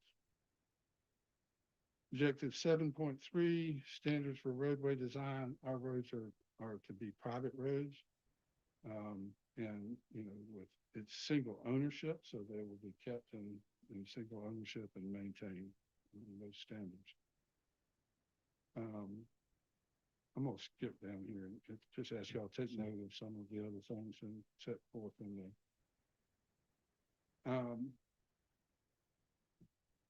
I know it's hard for some of you to accept that project of 88 homes with 4 units per acre density could be a positive factor in preserving the rural nature of your community. I would submit to you that you have in the past recognized that this project will benefit every rural inhabitant of this town. Give them, when they're older, or their kids when they're younger with kids, a place to go when they can't afford yet to buy their own home. It will be kept in a fashion that is attractive for everyone. I'm sure I've got everything in the record. So I'd like to have placed in the record all of Mike's report, because it's been with all the attachments and any objections. Brian, okay? Nope, yep, it's all right. All right. All right. So having said all of that, I do want to introduce McFadden Blandy, who is one of the principals of Orange Capital Advisors. Alec Gregg, who is their project manager. I'm not sure what your actual title is. He's the one I've worked with all the time. But I would like to say this about them. The Johnston family sold 19 acres of their property over on Butterbridge Road to them. It was what was left from the Taproot property after Taproot subdivision went in there. And we applied for and obtained approval for a apartment complex in there. And they got approval, and they're well on the way now in construction of that apartment complex. Before I got real enthused about it, I looked up a whole bunch of their other projects, and you can, at time you can look online and find them. They're very much quality products. That's on 19 acres, that's a 270 unit, apartment complex. That is not what we're talking about. We're talking about 88 nice townhomes on 22 acres, total environment preservation. But what Mr. Johnson knew when we first contracted with Orange Capital was that they stuck to what they said they would do. That's why we approached them first about doing this project. I have all confidence and submit to you that you can have confidence that they will follow the practices we've outlined here in their application. With that, and the last thing, our TIA, by the way, let me mention this. It's like 258 pages long. Okay, it's in the package, but it's really long. Long and the short of it, with all respect and more, is it finds no substantial problems to track. Believe it or not, the trip generation numbers for a project of this size are very low in big picture. So we submit that, and I think Mike's report sets it all out, but it's just not a matter of concern. But we will address anything that comes of this. I also would like to be sure there've been 2 letters submitted to from one of them from Kirby Johnston, the other gentleman I didn't know. To the record tonight, Mr. Johnson, of course, owns Flavor First, a business right across the road. And Mr. Johnson has said that he thinks it's a good project and supports the project. So at least 2 of our neighbors have come, and none of our neighbors who have come to oppose it from on. So you want to add anything you want to say? Alec, Brad. Thanks, Bill. As Bill said, my name's Alec Gregg. I'm with Orange Capital Advisors. We're a multifamily developer based out of Orangeburg, South Carolina. So about two or 3 hours from here. McFadden's based in Greenville. He's the president of the company. We are a sister company to a much older company that's been around for 80 years. That's a multifamily contractor who has a great track record. Built a lot of projects in the Asheville area, has a great name, and has done an awesome job on our project right around the corner on Butler Bridge Road. But I just want to add to what Bill was saying on this project. I think we've been working on this for 14 months now. And the first meeting I had with him, he handed me the master plan for 2040 and said, here, read this. This is what we're going to do. And so every step of the way, working with, Three Notch, Brian Saltzman. Over here, our engineer, we have, tried to preserve the rural character as Bill has described and create a plan where, it fits in, but also you won't see us and, everyone is happy with that result. And I've talked with the owners of the brewery next door multiple times, addressed their concerns. I think they have some live music in the back. They brought up to us that we didn't know about, and I'm glad they did. So we made some shifts on the site plan. If we can scroll up, I'll just point that out real quick.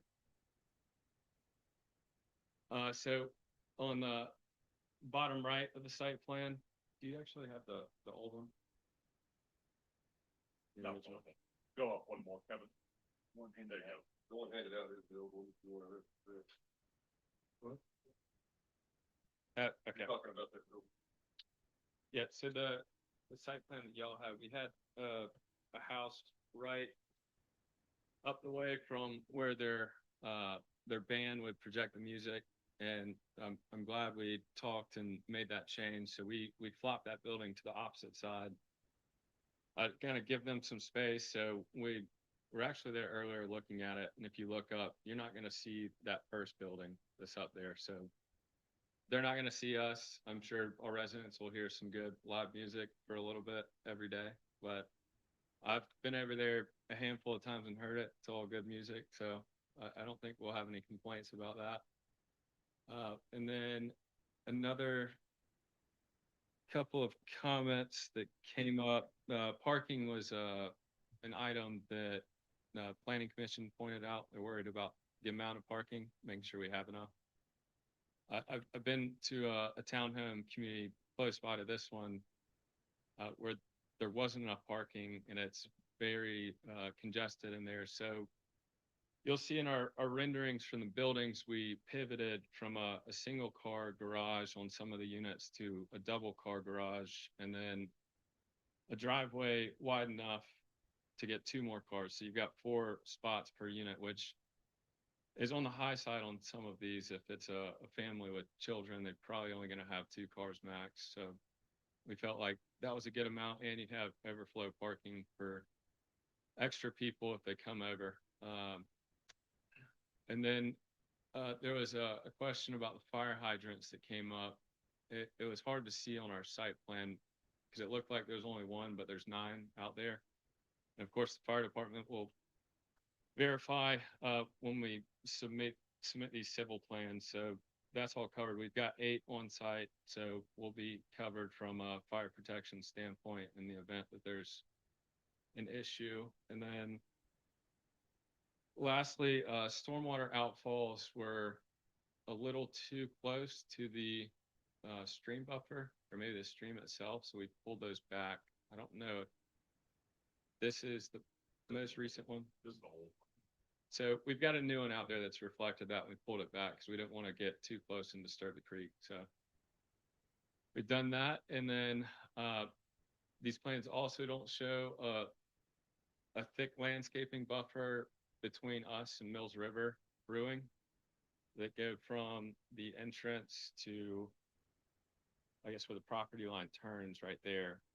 So again, we'll hopefully be completely out of sight of them, like we're not even there, which I think everybody's in agreement with. So that was a good change after we talked with each other.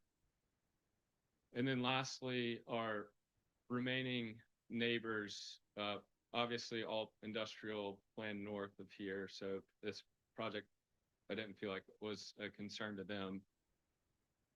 The neighbors plan west, we put all the houses on the opposite side of our internal road.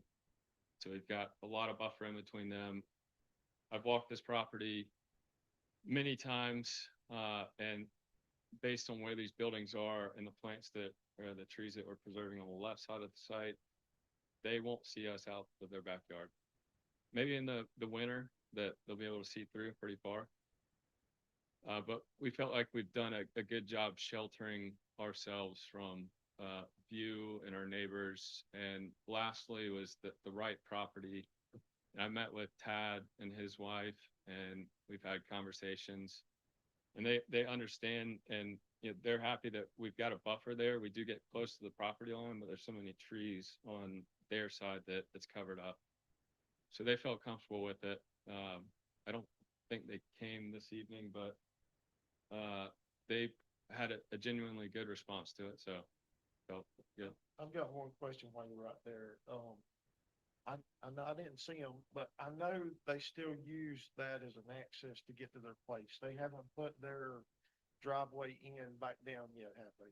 No, So, so that's been a discussion point with us and Tad, and where we are, I guess, leaving it undisturbed, that pathway is still going through there. And they technically still have an easement to go through, so we're not disturbing them on that front. There might be a chance that their water line is disturbed, and we've offered to let them, of course, it's got to go through the proper channels, but to tap in somewhere along that water line so they have that restored. So that's just something that we've got to figure out as we go with them. But we didn't want to be bad neighbors and say, hey, sorry. So that'll be an ongoing discussion with them. So I think that about covers everything I've got, and I'm happy to answer any and all questions that y'all may have. Also, our engineer, Brian, who I mentioned, is here. If y'all have any technical questions, and then I think we can handle any other ones. The traffic engineer, as Bill said, wasn't able to make it tonight, but questions? I know I've got a few. You got anything to start with? Start down there. Ryan, you got any questions? About my page.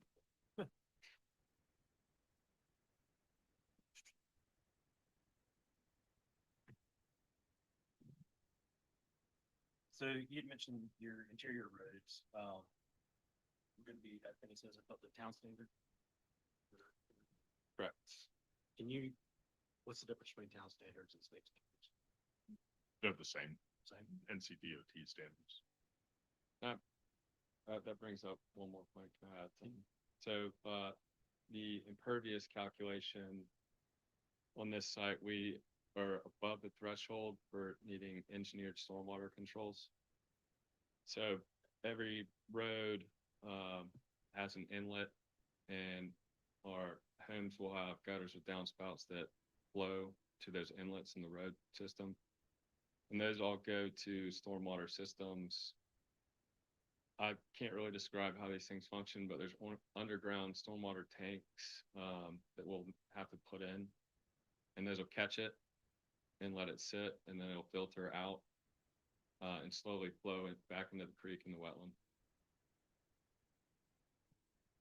That's right. We're just over the limit, but that would have probably created a runoff mess if we didn't do this. And I know talked with the brewery guys, and they're very happy about it because I think they get a lot of runoff that comes straight into their backyard. So this will catch that on that edge. Hopefully relieve that.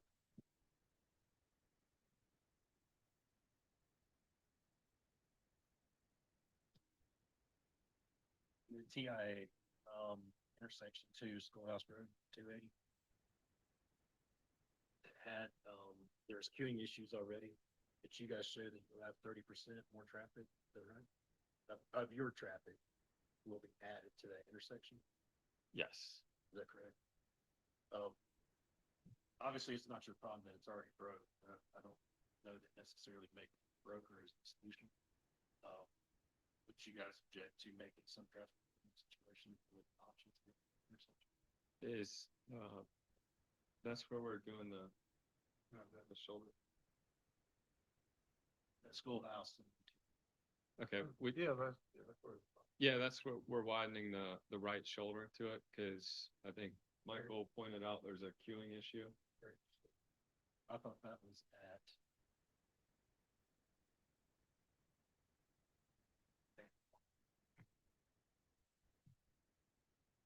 I think my farm will get improved when the road gets constructed, as I understand it. But Bill presented it as schoolhouse and 280. That's right. Yeah, there are committed improvements to Banner Farm at Haywood going northbound from the schoolhouse industrial project. That's the one that will be happening by the end of August, hopefully. So they factored that in, but their TIA, one of the things called out was the increase in queue at schoolhouse and 280. So traffic, either primarily wanting to make a left turn to go south on 280, I think was the primary direction. So well, it looks like it's, maybe a muddy slip lane on the right, so we'll widen that back. I think it's 50 or 75 feet. Yeah, and that'll create, people to get around and lessen up the queuing. Yeah, NCDOT's review memo basically called for no mitigation, but, knowing that cars back up there due to the limited number of lanes and that there is some, there's plenty of right of way, but there is some area available. That's where I figured, well, would they just pave it, create some new striping, and at least we can partially address the issue. That's what they've committed to.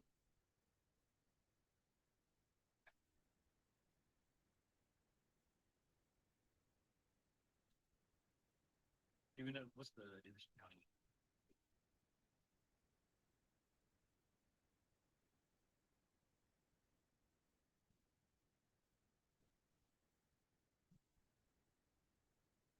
You mentioned that the roads are gonna be private, so, or, sorry. Development. Obviously, because it connects, Banner Farm to Presbyterian, there's a potential for it to kind of cut through. Oh, yeah. So what have you guys put any safety measures in place? The discussions at some points are, I guess, traffic calming measures, which may be a speed bump or things of that nature. That's something we'll have to look at because I think that was brought up by Bill and some others, and that's just something we've got to look at as we go because we certainly don't want high speed cut through.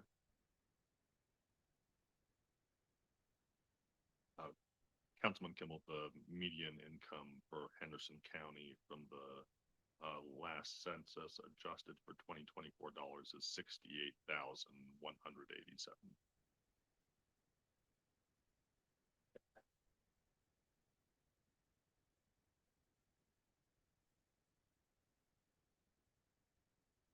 I'm gonna quickly jump in so you said none of it will be gated. No, sir. Okay. And the main entrance is which road? It would be Banner Farm Road. I would think that's majority of the traffic. That's where we would put a monument sign. Of course, that berm, it'll be landscape. So we figured that's the best place for a main entrance, especially that's a more traffic road. The Presbyterian Church is, I guess, a more residential feel back there, slower. So it felt safer to focus the front of the project to Banner Farm.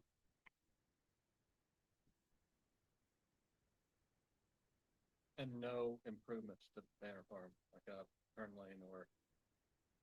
Nothing was called for from the DOT there. I think the main improvements would be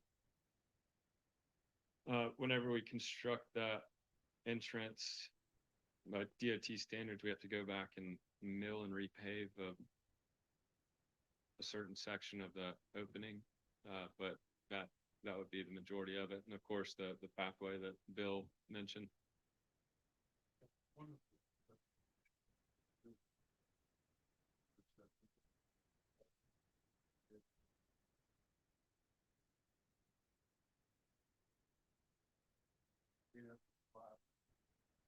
Permit.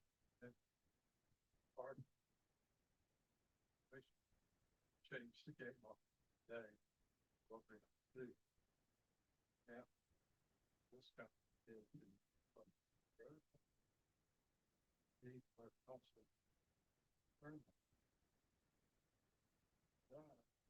roundabout.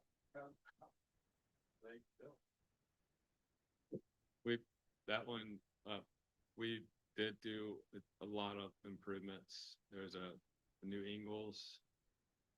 There's a new neighborhood next door. We were the last man in, and there's a ton of traffic now generated from that, and we picked all that up and did, of course, the roundabout, and then the slip lane out at Butler Bridge Road in 25. Or about to do the slip lane and the roundabout, but those will be in progress very shortly. You'd mentioned, I think did you say Marion would be there? Yes. The traffic study says 55% of traffic. That's a technical question for the traffic engineer. Us planning it, we don't know how they study these things, so.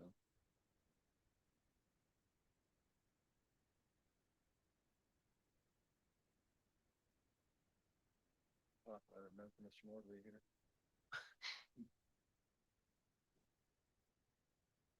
While he's scrolling, all this sewer, is it gonna be capable of gravity and back down to the main line? Yes, sir. Okay, so you'll just, I know how that crown is up there, you'll just put it deeper through that center section? Yes, sir. Okay. It'll be better that way, it's why I asked. Versus the pump system pushing it back there. And MSD, that is the sewer provider here, usually doesn't like to allow pump stations, so.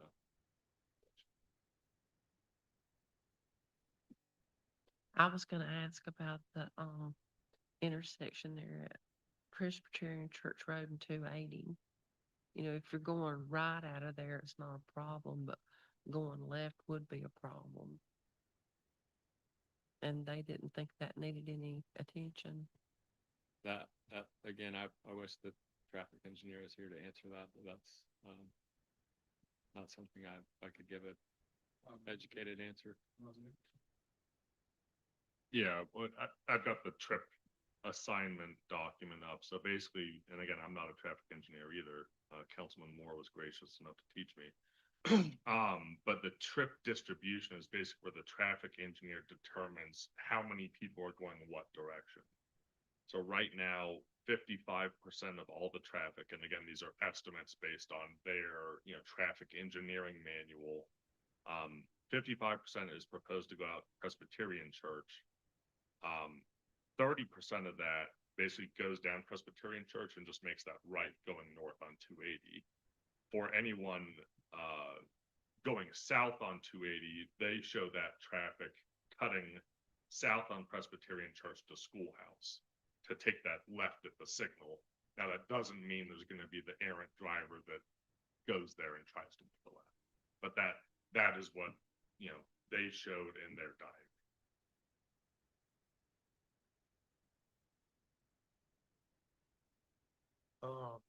Are we planning on burning all the brush that does have to come off the side, or are we hauling all that away? Have we put any thought into that? The trees that will be removed where the roads go and the homes go, how are we gonna handle that? How would y'all handle that tree removal? Would it possibly be burned on site, or would it be hauled away? It's usually hauled away. I think. Would it be, every single- if this was approved, would it be if we put in as a condition that it must be hauled away, would that be a deal breaker for you, I think?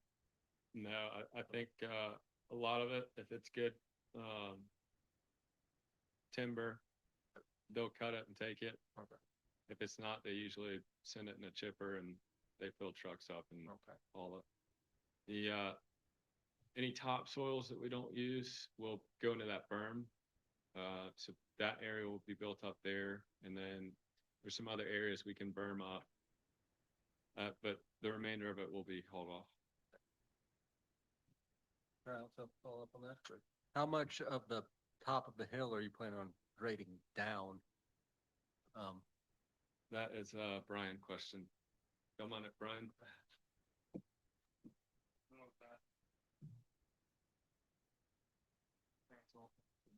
Pretty much.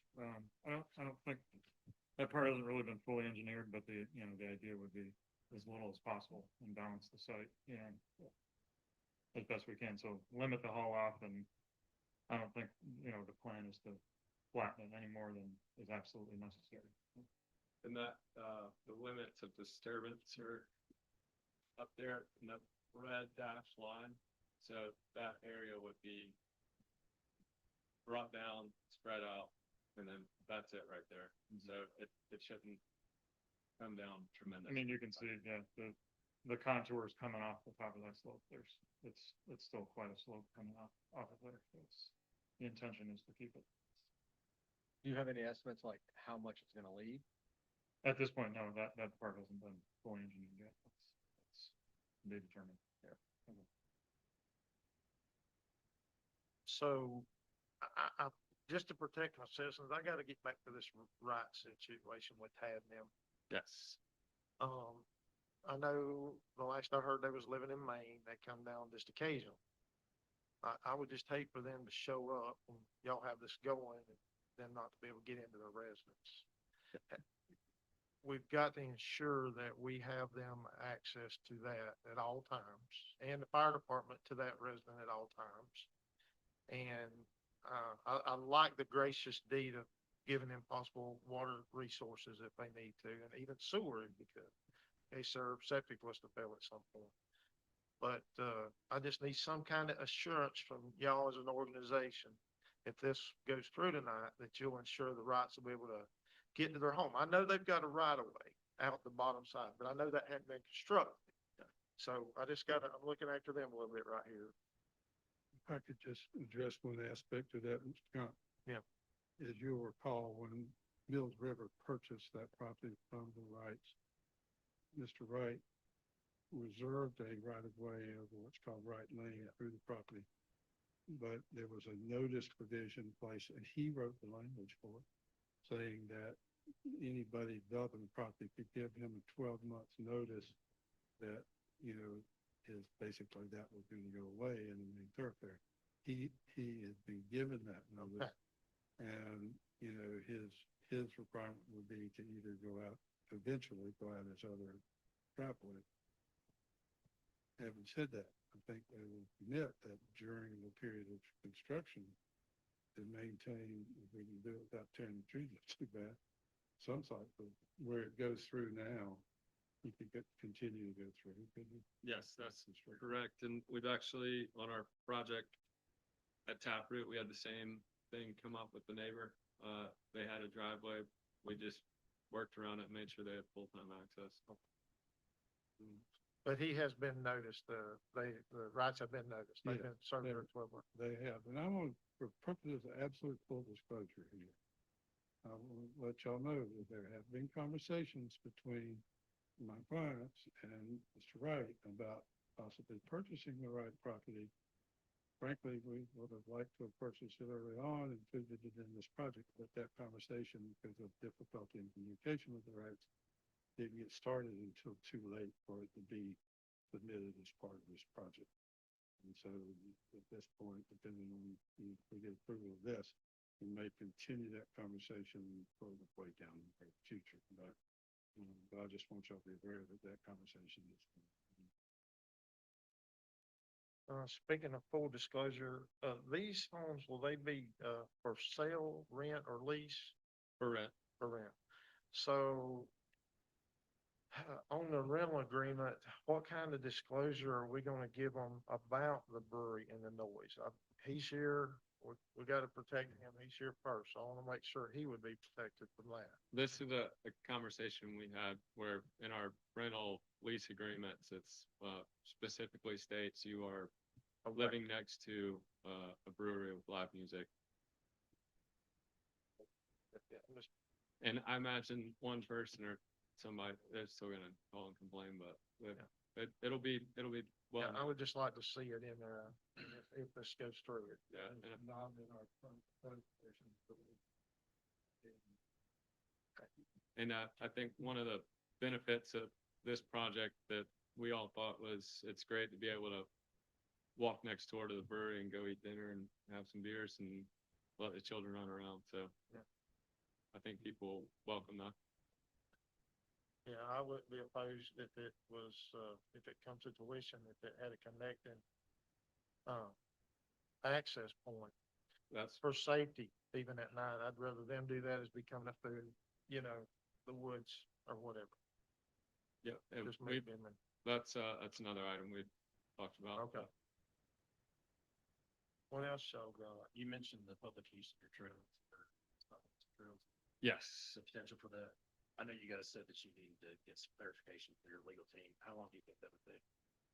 I guess we could, over the next 30, 60 days, just figure it out. I just can't answer to the legal liability of saying, hey, everybody, y'all can come walk through here, and then somebody falls over and y'all know what happens after that. So that's just something we'll investigate.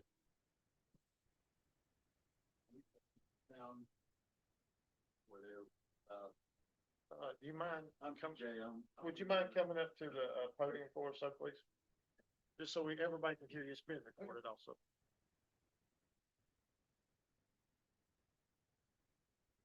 So I'm PJ, I'm with Mills River Brewery as well. We've proposed, it's been different town management and stuff, but we've talked about putting a trail from the elementary school all the way across the property into the woods in the past, when the town had it. And, things changed. And, that could potentially, that red dotted trail that's going along through there, something like that could come back, it'd be a good community opportunity. And I don't know, so if it all works out, maybe it'll come back and we can make it happen. And that would also be a liability. I think Joey mentioned that this was the Old Town Trail pathway. Rick from those was out there one time talking about the old trails that led through the property. Yeah. Wagon trail. Yeah, Rick, one of them has the old town road. We received an email from the Bryson family. Did y'all get a copy of that? Can we get them a copy of that? Okay. you just read it in direct.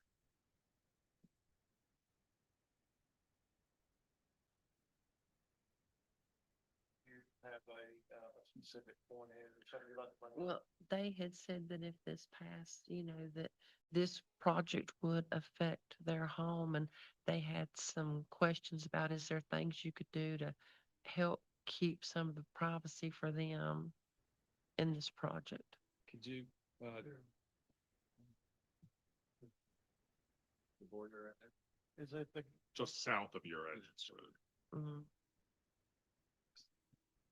Would the council like for us to read what those conditions that they requested from the letter? Please.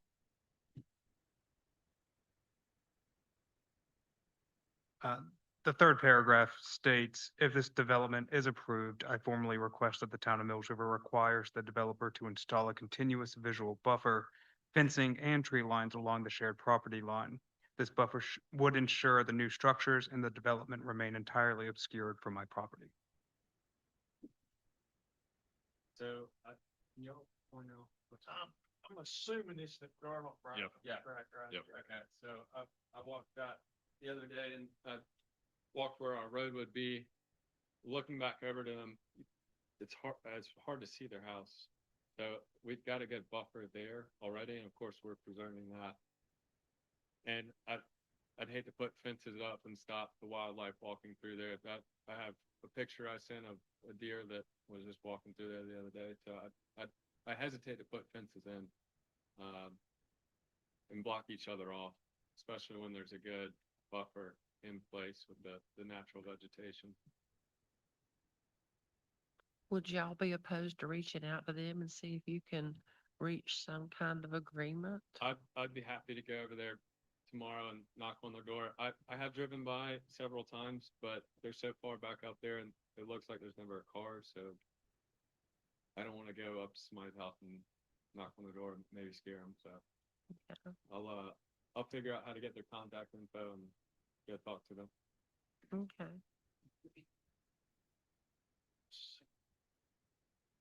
Okay, there's garage doors. Yes. You're not proposing to make those garage doors out of a wood type component, are you? Just look like wood, correct? That's Yeah. that's correct. Yeah, they'll last a lot longer. Okay. Yeah.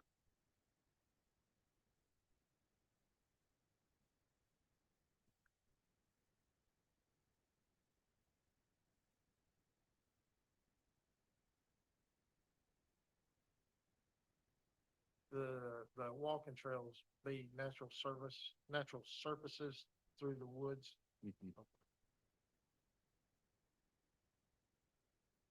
Your organization will maintain those, like after storms and such, keep them, limbs picked up out of them and such. Yeah, it's more of just a natural pathway, like the kind of the pathways that you see out there today. I They've got you. just been walked Yeah. through so many times. Yeah. It's It's just like when we learned our lesson when Lane come through, that that's a pricey adventure to clean that mess back up and get it all out of there in a forested state. So, I just need a little insurance that y'all will maintain that,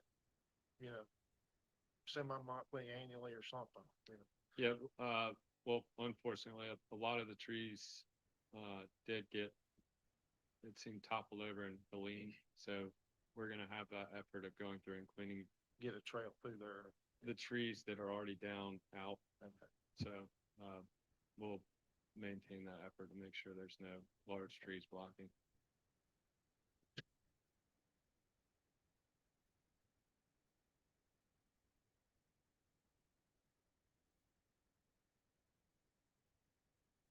This is the project build out 2027. It'll be completed, people living in it in a year.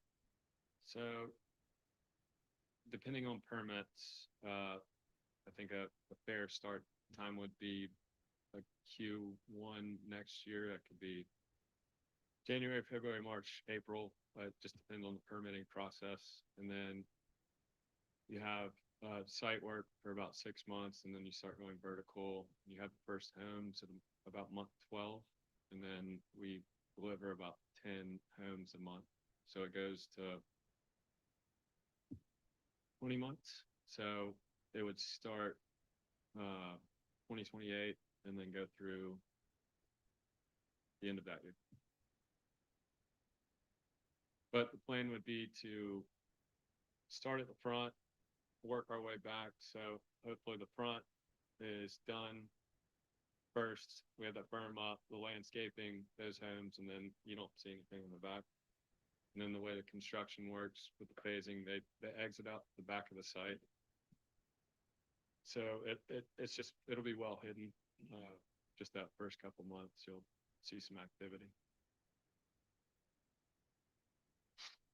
I was more questioning from back to the traffic study, if they did their numbers based off of a 2027 build out, but we're gonna presumably have that 191 rebuilt and widened in 2029. I don't know. Yeah, I'd be curious if the numbers are the same for what they are now or what they could be post-construction. That's gonna be a technical question for the traffic Yeah. engineer, and I'm happy to get you a response to that after this. I think the timing of when we got that traffic study was a while ago, and I think our project never came up as we delayed for the UDO to be, I guess, conversed and discussed about. So our item kind of sat for a while. So I think that traffic report got a little bit different dates on our projections of when things will be built out.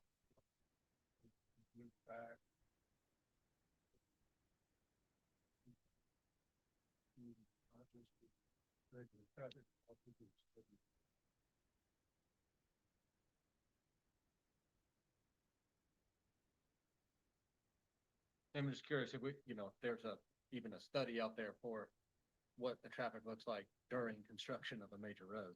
Yes. That year of 2029, we possibly could be really adding. Yes. Let me, I'm just gonna take that note down and get you an answer.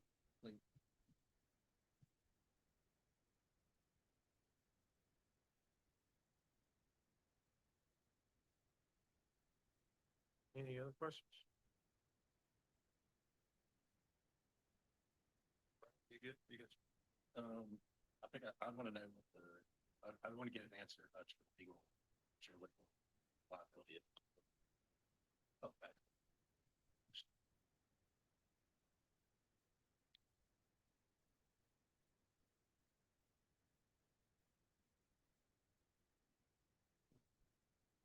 think we would like to address that, Mr. Kimball. And I would like to try and hopefully incorporate it into a condition that doesn't put us in a position of having to get public access in order to do the project, because we don't know yet, what that'll be.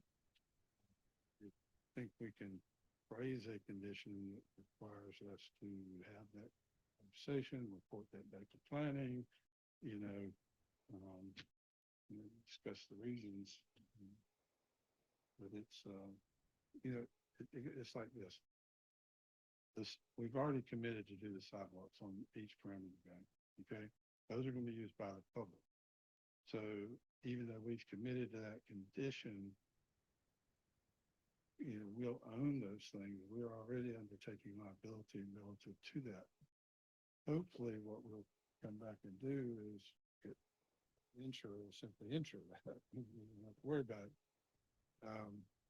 But we're gonna do it, pretty significant commitment. We start, the insurer may balk when we go through the entire project. We can't guarantee that without talking, but we don't want to project that we can guarantee that. I can just tell you that we will make a honest and diligent attempt to. Well, that's what I was asking. Well, give you time to talk to him, so that we. I only brought that up in today. Well, I understand. Honestly, today. It's like. I just don't want to, in the past, we've had empty promises, so I'm not affected by that. One of the other, just for example, one of the other community kind of activities, we talked about getting with the local birding clubs and seeing if they want to, do events along the Brandy Branch corridor, things like that. All of those things are possibilities for the community. I think, I hope we have illustrated to you that we are committing on paper to do a whole lot of things that make it nice and commit.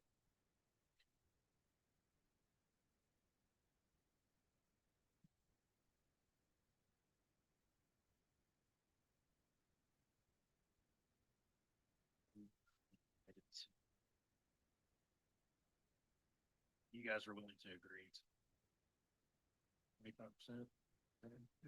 Intentions. So basically eight. Yes. Okay. The margin for those units was 80 to 120% median income. Yes. Would you be willing to drop to 80% for median income? I think that's something we have to go back and study.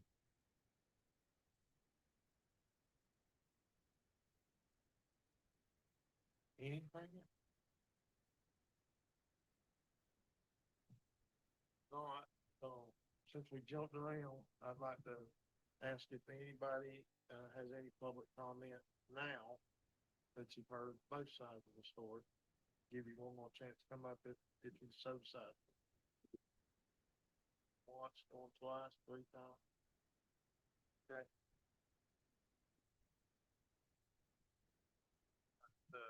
Council discussion and question amongst ourselves.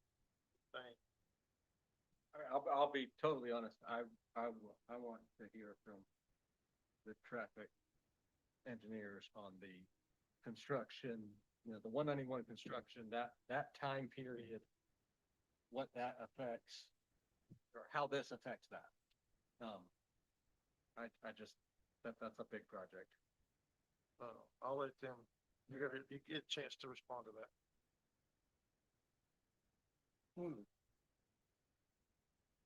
I can't do it in September. I would, if that's really important to you, we want you to be satisfied. If we can just table vote, you are. Bring it back on a subsequent meeting for the presentation of solely the traffic engineer. We will get in here with the thing change. Yeah, No, that's basically what I was suggesting to them, that me personally, I want an answer to that before I move forward. I would want an answer on primary exit versus the Presbyterian church. Showing 55% traffic coming out there. May I suggest this and ask council to table vote to the first meeting in October.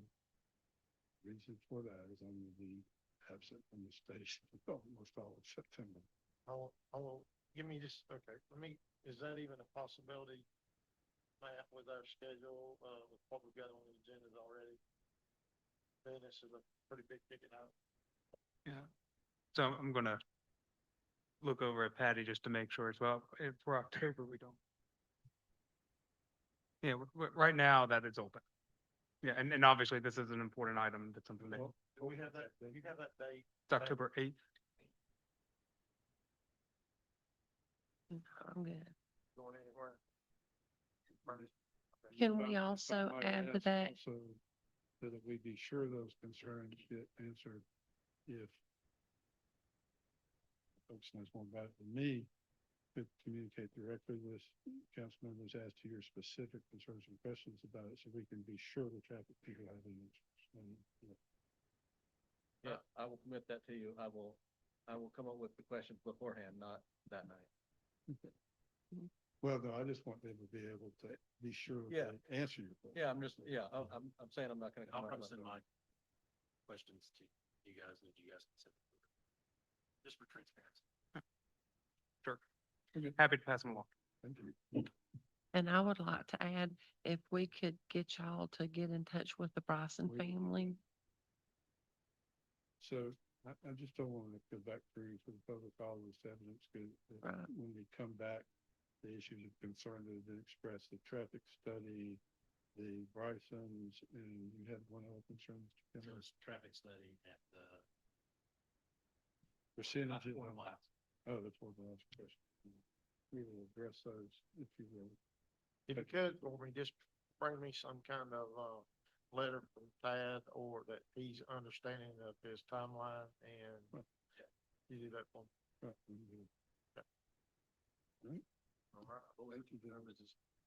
Y'all go. So, Yeah, y'all, yes. somebody gets me to make that motion. Yeah, they would, but before they do that, Mr. Alexander, what I would ask is that I've got probably 13 or 15 conditions written down. I think you and I need to put our heads together to see what they actually are. Do a consolidated list. To make, yeah, there's some that are on page 186 of the packet, and then there's some that you handed out today. There's three of And then them. there's, Yeah. yeah, there's 2 or 3 more that you've said you're willing to do today. So when we do that, that's gonna be something that your client will have to sign off on, will be part of the ordinance that's adopted. It would be great if we could then include those extra conditions Let's- in the packet. let's you and I get together and do a consolidated list. Great. Now the board Submit can that. entertain a motion to table. So I make that motion to table additional rezoning R2 units. To October 8th. We got a first, first second. Okay. Any discussion, everybody understands what we're doing? Good. All in favor? Aye. Any opposed? Thanks, Jim. Thank you. Thank you. Thank you. While we're retrieving Jeff, we're gonna take a quick break.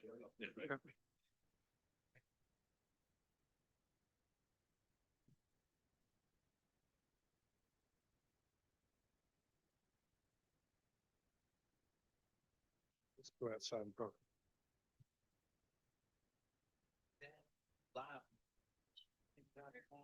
It's governed by. The other. Something that, It's public use. Yeah, I think that's basically, that's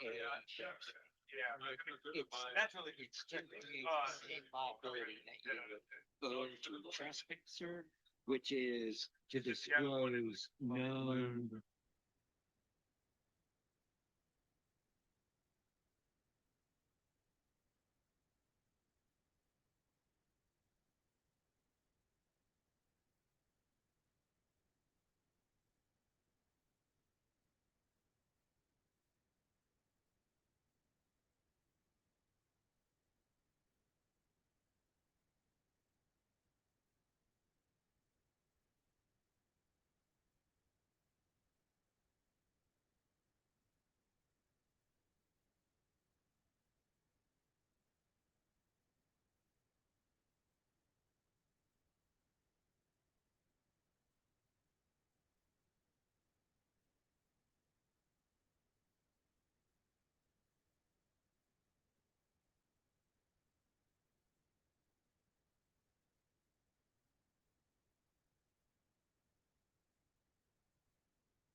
Favor going in?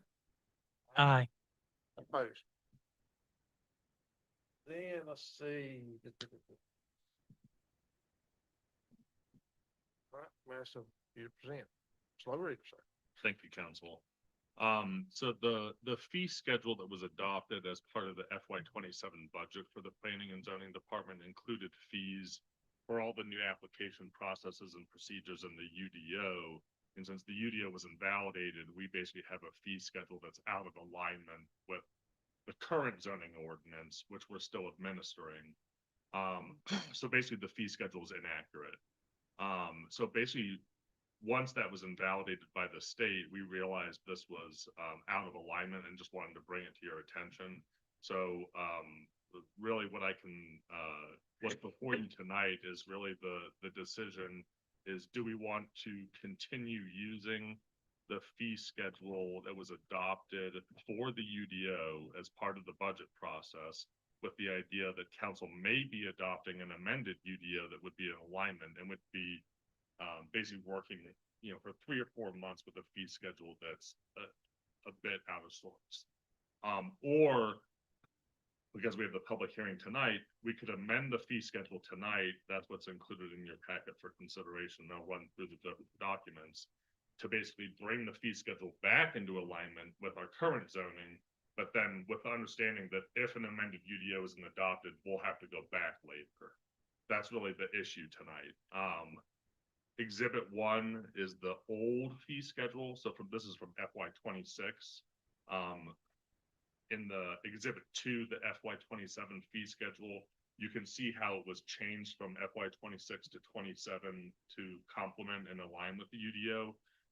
But exhibit 2 also shows basically the track changes we would make, or the proposal for council's consideration, to bring it back in alignment with our processes and procedures now. And then a clean version of that is available in exhibit 3. With the proposed changes, the track changes in exhibit 2, basically we tried to return most fees to what they were before, but again, there were some we still kept lower, like we talked about the zoning variance having a lower threshold, so it's not a encumbrance for community members. And then we also talked about how the conditional rezoning fee, basically in the UDO, that's split among different processes. So if we're just stuck with one conditional zoning, there's the chance to undercharge. So that is one of the ones that actually would increase, going from 750 to 1,000. Thank you, Kevin, in exhibit 2. The other big one I'll highlight without going through all of it is the special use permit. So under the UDO, all special use permits it's one special use permit, and they were going to be considered by Board of Adjustment. Now that we're under the old ordinance, we still got major, minor, and we have amendments and new submissions called out. So there's a couple different fees there, but really just wanted to bring this to your attention that it's out of alignment and get your input for how to move forward next. And if I may, just one additional piece, if council does choose to go with this correction period, then if and or when council adopts an updated and amended UDO, there would be an amended fee schedule coming at that point as well. And so we would make sure that there would be alignment on that. This is just, again, administrative in nature to try to make sure that what we're currently under is being reflected within the fees. So exhibit 1 is the pre-UDO. Correct. So exhibit 1 would, let's just call it last year's. So no UDO changes. And so you can see how the structure is different. It's just basically a list of stuff. If you go to exhibit 2, because the UDO had all the processes based on the review authority, that's how we reorganized it. So you see Board of Adjustment requests, Town Council requests, and then a listing of permits. So you can see the reorganization there. The red and the blue on top of this are my proposed amendments if you'd like to bring it back into alignment for this short period. If we have to amend it again, if the amended UDO is adopted.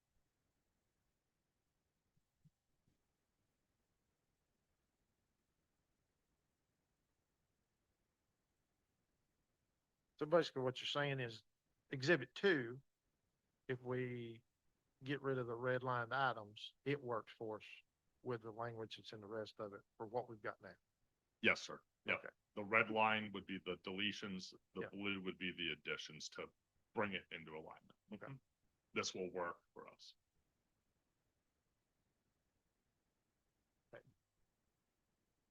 Any other questions for staff or ask for public comment? Any public comment on this matter? Get you 3 minutes. Anybody? Nobody? Okay. Well, So I make a motion to close the public hearing. awesome. All right. I'll second it. All right. Discussion on closing. Hear none? All in favor? Aye. Any opposed? Hear none. Okay. So, what do you think? I think we should adopt exhibit 2. Yeah, I think With that's the red reasonable. line? Yeah. I Make don't a have, motion. I don't have a problem with that. Make a motion to adopt exhibit 2 fee schedule. And I'll second it. Any more discussion? I'm sorry. On the Resolution. pink sheet, yeah, it states a resolution. Resolution 2026. Many fee schedules.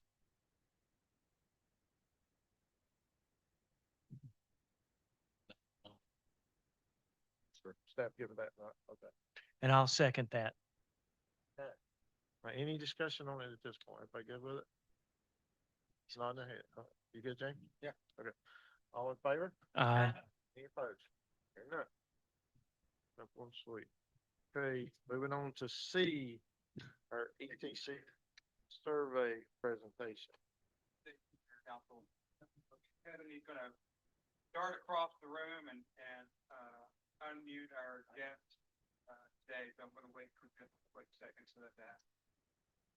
But kind of set the stage, one of the things that going back into 2024, in fact, as part of, preliminary discussions with me actually coming to town, was discussions of the strategic plan again for town. Happy to say that in January 2025, council will move forward with adopting the first strategic plan for the town. One key aspect of that work that was to also make sure that we're talking to the community and hearing from them on their perspective and their perception of the work that we are doing on their behalf. And so, in fact, there are multiple questions within our strategic plan that specifically call for resident satisfaction around certain elements. So in 2025, council, you all approved within the budget in the FY 2026 budget, sorry, you all approved within the budget funds for this community service. Now, obviously, we're in FY 2027. It took a little bit longer than we had originally planned, but I am happy to say that we are here today for you. And within the conjunction of that work, like I said, we did put out an RFP actually for submission around a community survey, because we know that Mills River is a unique community. It's continuing to grow. We also are a limited service government as well. And so we really wanted to make sure we reached out as wide as we could to get a lot of submission together and to see how those experts wanted to bring that information forward. We had over 15 submissions all around the country who were interested in this. Through that process, through our review process, we had a committee come together to score those as well. ETC Institute, which is out of Olathe, Kansas, was the one that was chosen for that. As a reminder as well, there was $15,000 set aside, $15,000 budgeted for it. I'm happy to say that the contract, which was approved in April 2026, was $14,000. So we did stay with the budget on this item. So tonight before you is really a discussion around a draft of what that survey could look like. And so I'm very happy to say that Jason Morado is on the call right now, and I just want to make sure I don't want to mess up his title. He's the Vice President and Director of Community Outreach for ETC Institute. We've been working in tandem to work through example surveys, working with our stakeholders. So we've had conversations with the Sheriff's Office, Mills River Fire and Rescue as part of the internal with together a draft survey that we think meets the needs and expectations. But really, this is not our survey. This is your survey. This is a survey by council wishing to hear the perceptions of the community. And so I want to pause there for a second and just turn it over to Jason. He has a presentation that we're going to, that he's going to walk us through a little bit about ETC Institute, the way that they look at this work, and then we'll transition into the actual survey question. Well, good evening, Mayor Council. My name is Jason Morado. I'm the Vice President and Director of Community Research at ETC Institute. And our firm specializes in conducting statistically valid community surveys for local governments. And as Matt said, this fall we'll be conducting a community survey for Mill River. So today I'm going to walk through the process that goes through to conduct that survey. We go through the next slide. I just have a little background about ETC Institute. We're a national leader in providing market research for local governments. We've been doing this type of work for over 40 years. And in the last 10 years alone, we've conducted surveys for 1,000 communities across the country. So this is really the type of work that we specialize in. And then on the next slide, I just listed some of the communities that are in North Carolina that we survey on a regular basis. So these are some of our clients in North Carolina. Many of them all clients that we've been conducting surveys with for 10 or 15 or 20 years. And then it goes to the next slide. This just overviews the process for conducting a community survey. There's really three main things. The first, senior design survey is called sampling plan. Second phase is the survey. And then the third phase is for us to process and analyze data. Then we provide the survey findings report. So the next slide shows first step of the survey, senior design survey. The survey, usually the surveys are a combination of questions customized specifically for each individual community, but then also some standard questions that we have in other communities all across the country. And the reason we usually have that combination of standard customized questions, that's with some questions from our standard set, that way we can compare your results to other communities across the country. We can also have some questions customized specifically for you. So as Matt said, he's been working back and forth on drafting these questions. We have a draft survey that's not final yet, but I think fairly close to being finalized. Then if you go to the next slide, the next phase for us to administer the survey. The survey is administered by a combination of mail and online. We will mail the survey to all households in Mill River. They will also include a post-to-pay return plan envelope, so there's no cost if residents want to take the mail survey and fill it out and mail it back to us. But there's also the option to take the survey online. The mail survey will have a link to the online survey and a QR code. Then we allow one survey per household. That way, larger households can weigh the results more heavily in their favor. And we'll continue administering the survey until we receive at least 300 completed surveys. So we might end up with more than that. That's just the minimum number of completed surveys. Yeah, Jason, and real quick, before we move on, I just wanted to highlight as well that there have been times where there have been concerns about online surveys and making sure that they are accurate and reflective of the results. And although I don't wish to go into it right now, or into specifics right now, one thing that ETC Institute does is that they have multiple avenues to ensure that that the results of those are accurate, that they're not duplicative across residents, as he was just mentioning, et cetera, to safeguard from those concerns of, somebody taking it, multiple times or et cetera. So I just want to point that out. That was one of our criteria as well when looking through this, was talking about survey security. Yeah, that's exactly right. That's exactly right.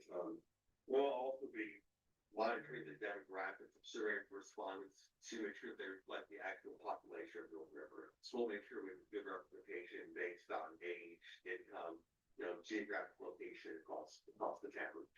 So that's definitely an important factor as well.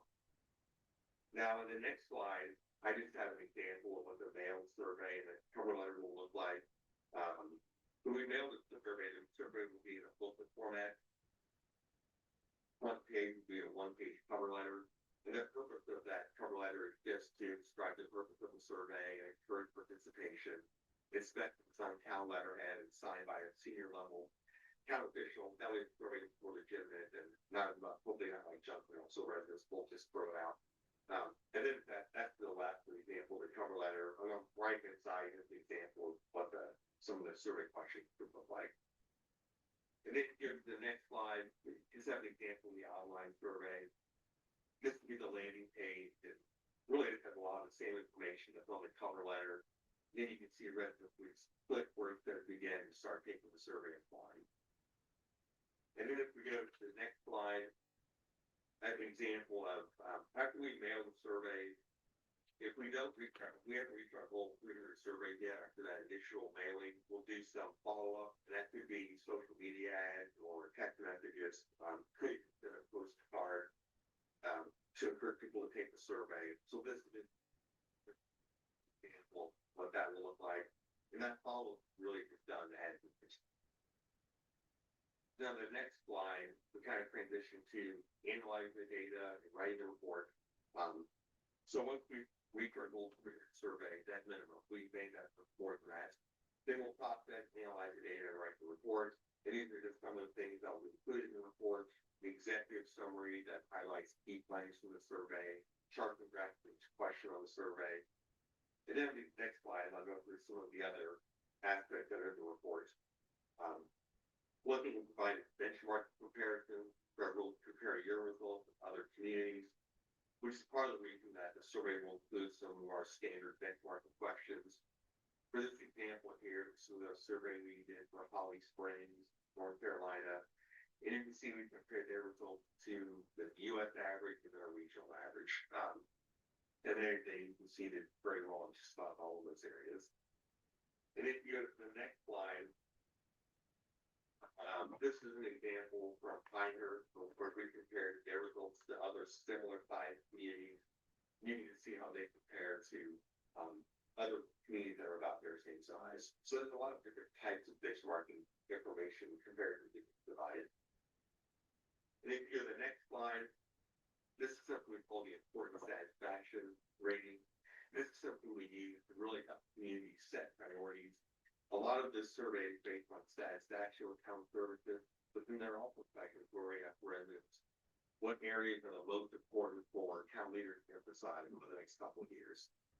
So for this important satisfaction analysis, we factor in both satisfaction and importance and set priorities based on that. And the idea behind that is that those areas that have a combination of low levels of satisfaction, but at the same time rated as low important by residents, are the areas we'll identify as the top priorities. And you can see here, we kind of broke this into three tiers. This example, maintenance of major city streets was a top priority.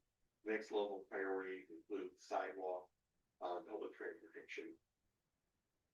Then if you go to the next slide, we'll be able to create the GIS maps. These are shaded maps that show up residents in different parts of the town have different perceptions of the town, rate services differently. So you'll be able to see that the results are different throughout different parts of the river. And if you go to the next slide, we can also run some cost category analysis where we just take the results and look at it at a more granular level. So in this example you're seeing here, we do a survey for the city of Raleigh every couple of years, and they would like to see the results broken out for newer residents versus longtime residents, see if there are different opinions on services based on that. And those surveys, process is kind of done upon request. It's also useful sometimes to break the results out by age of respondent or household income. Then you go to the next slide. Next slide is really good. Just kind of a general project timeline.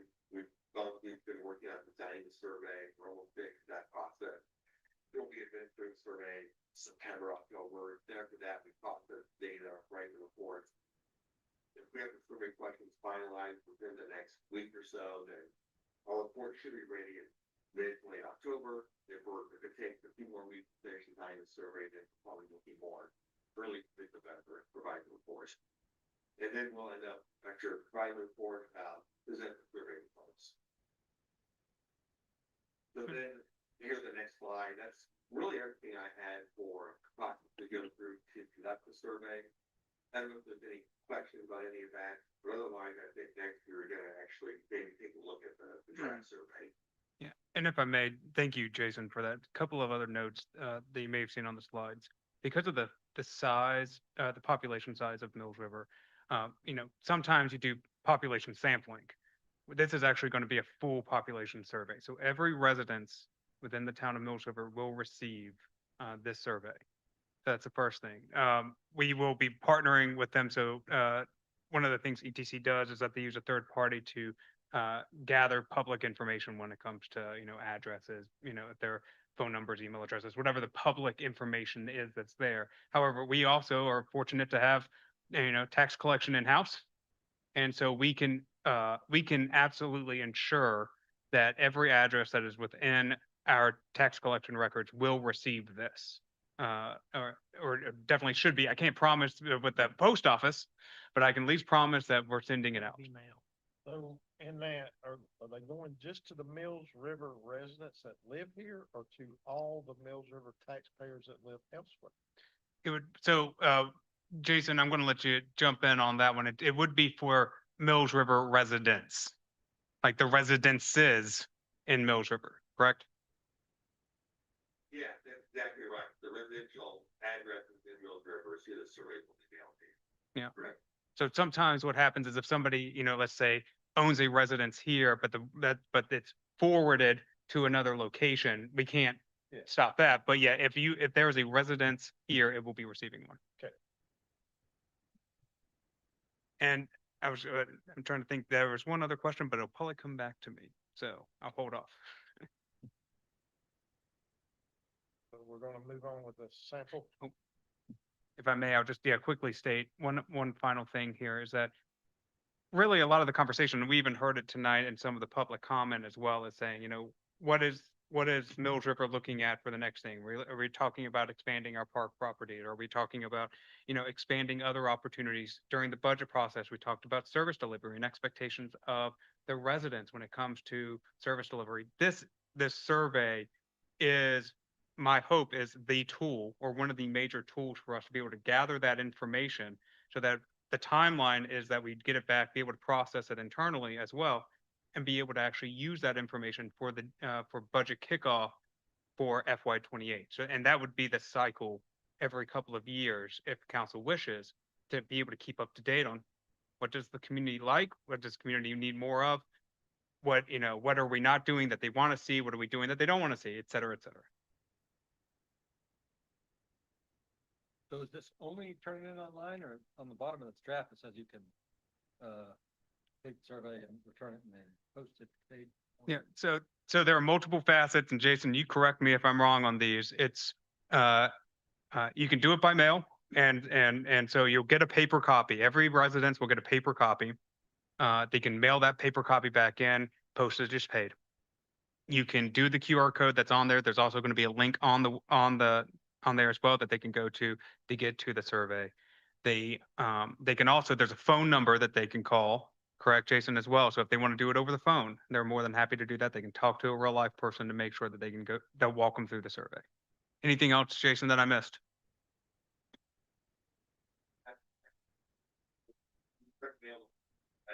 Every household, and we include a postage paid envelope that goes back to our home office here in Olathe, Kansas. So if someone wants to fill it out by mail, they can just, grab a pen or pencil, fill it out, put it in the envelope, and mail back to it.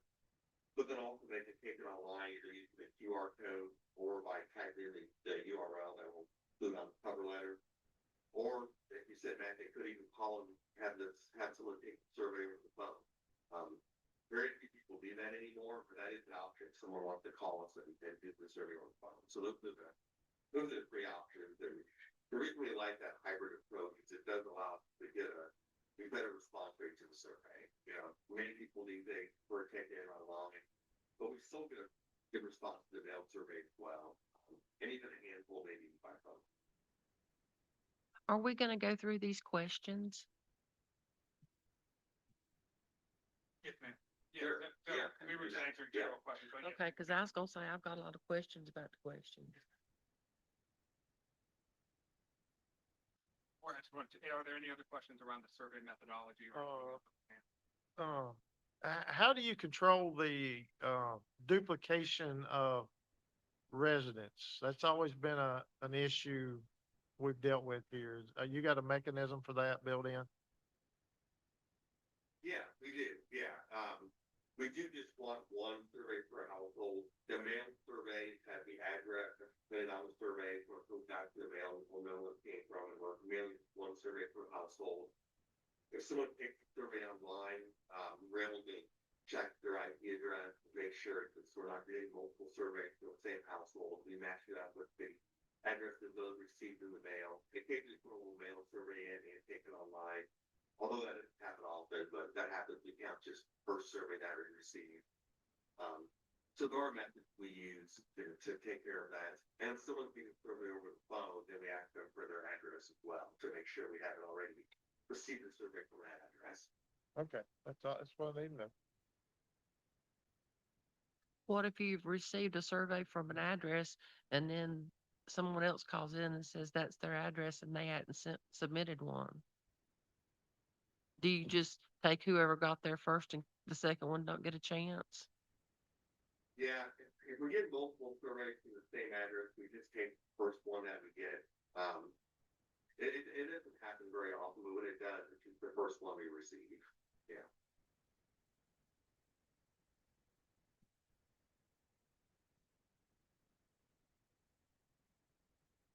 So I think we have some questions about the questions.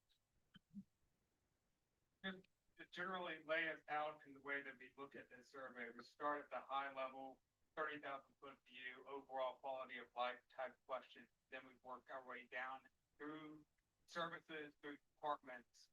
Then we end up with those next steps. Where are we going in the future type of questions before wrapping up the oriented, but the format done.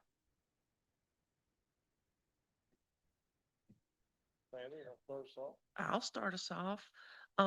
When reading through this, the first question's overall quality and life in Mills River, that's up to you. Your overall feeling of safety in Mills River, that's up to you. Your overall appearance of your community, is that the town or the street you live on? The intent for that really is the town overall. Although people, when they're answering that question, well, I think in many cases they're thinking more about at least the areas they're most familiar with, like where they live, but also where they go most often. That is kind of an open-ended, kind of a general question about overall appearance. I think it's kind of just general. Well, could you change it to town then instead of community? That lets everybody know to look at the whole town. Yeah, we could do that. We could change the overall appearance of Mills River. You just do it like that. Yeah. That'll be fine. Yeah, I think that sounds good. That makes sense. Okay. Your opportunities for recreation, that's up to you. Mills River as a place to raise children, that's up to you. Mills River is a place to retire. Is that talking about living here and retiring or retiring and moving here? Either way. But you're gonna be, you're already here, What? or you wouldn't have got the survey. Okay. Well, I was gonna say, living here and retiring is one thing, but retiring and moving here is gonna cost you a lot of money.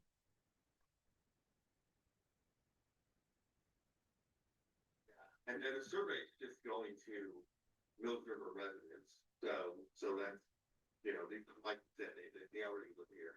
Okay.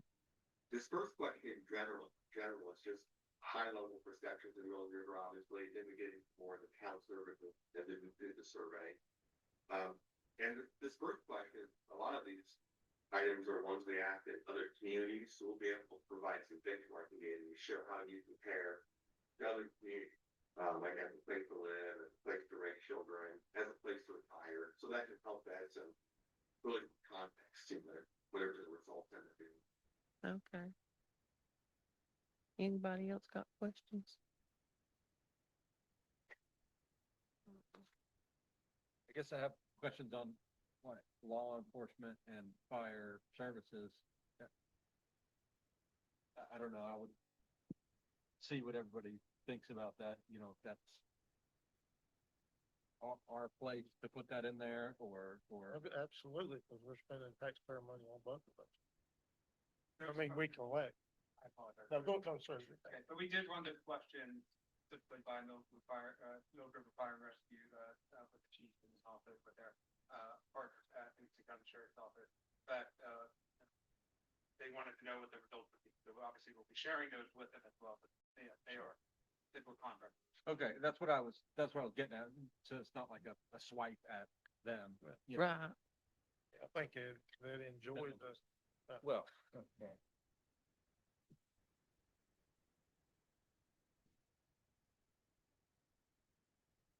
Maintenance of town streets and sidewalks and right of ways. That's just the town streets. Is that the whole town or just the streets the town take care of?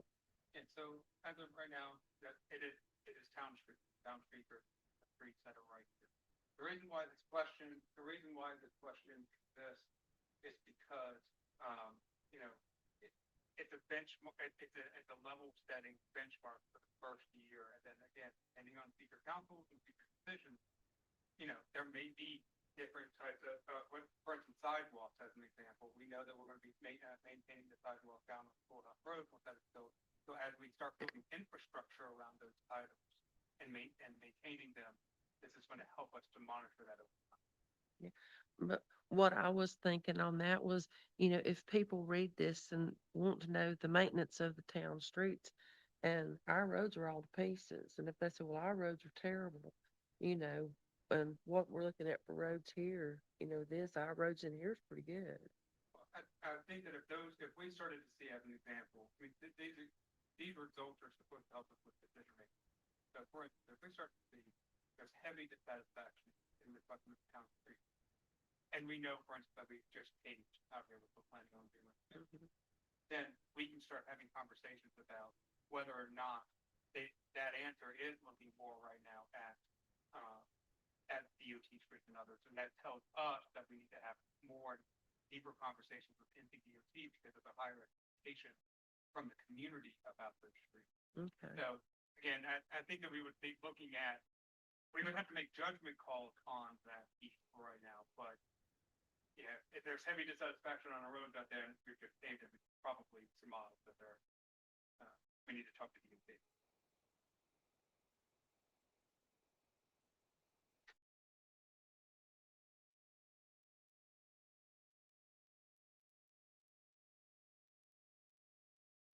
Yeah, just to jump in, question two. Here we're asking about each of these areas, really at the high, at the department level, kind of a higher level. And then later on, we ask about some more specific areas than some of the categories. Into the survey, we're asking about specific aspects of communication, customer service, park recreation. We get into more detail to kind of work through this. Yeah, and that does go back to crosstabs and other things too. For instance, in the high level questions, there's dissatisfaction for us, but when we get to the actual services, there's high level satisfaction. We can start to show that there's dissonance there, that they're responding to something different. And again, this was the first year, so we may need to look at potentially changing that question as well. So.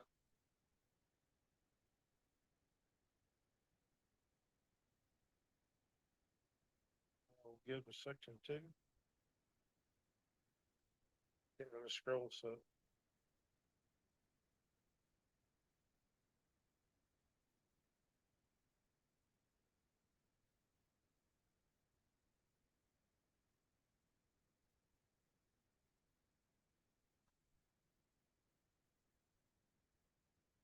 Yeah, and then the question 3 you can see is a follow-up to question 2. Question 2 were gauging the level of satisfaction with each area. But now question 3, we're asking, which 3 of these should receive the most emphasis from town leadership for the next 2 years? So questions 2, almost like a report card, like how well are we currently doing? Question 3, now we're asking which 3 should be the top priorities? And then of course, satisfaction table that I showed you a little while ago was a combination of the information we'll get from question 2 and question 3. Question 4 is also a general question about right direction, wrong direction. Very standardized question for benchmarking purposes as well.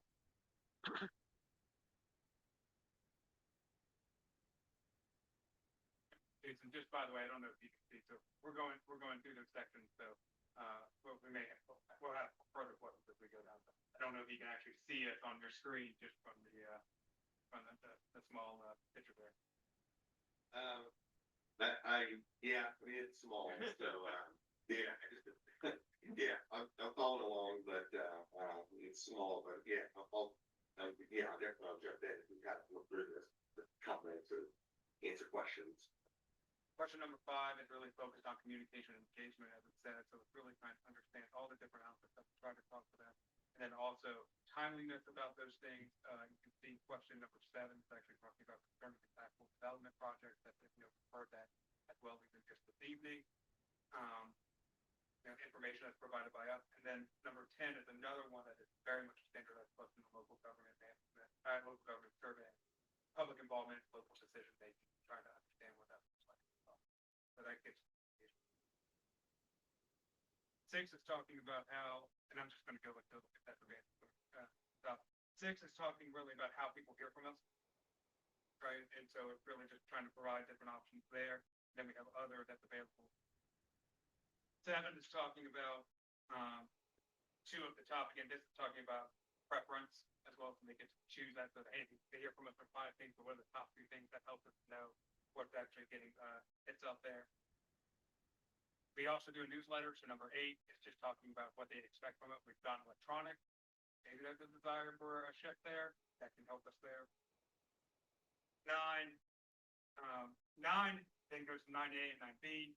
9 is talking about in the last year have you contacted us, and if so, which department, and if so, what's your satisfaction around those 5 technical elements there? About satisfaction about their experience is what talking about.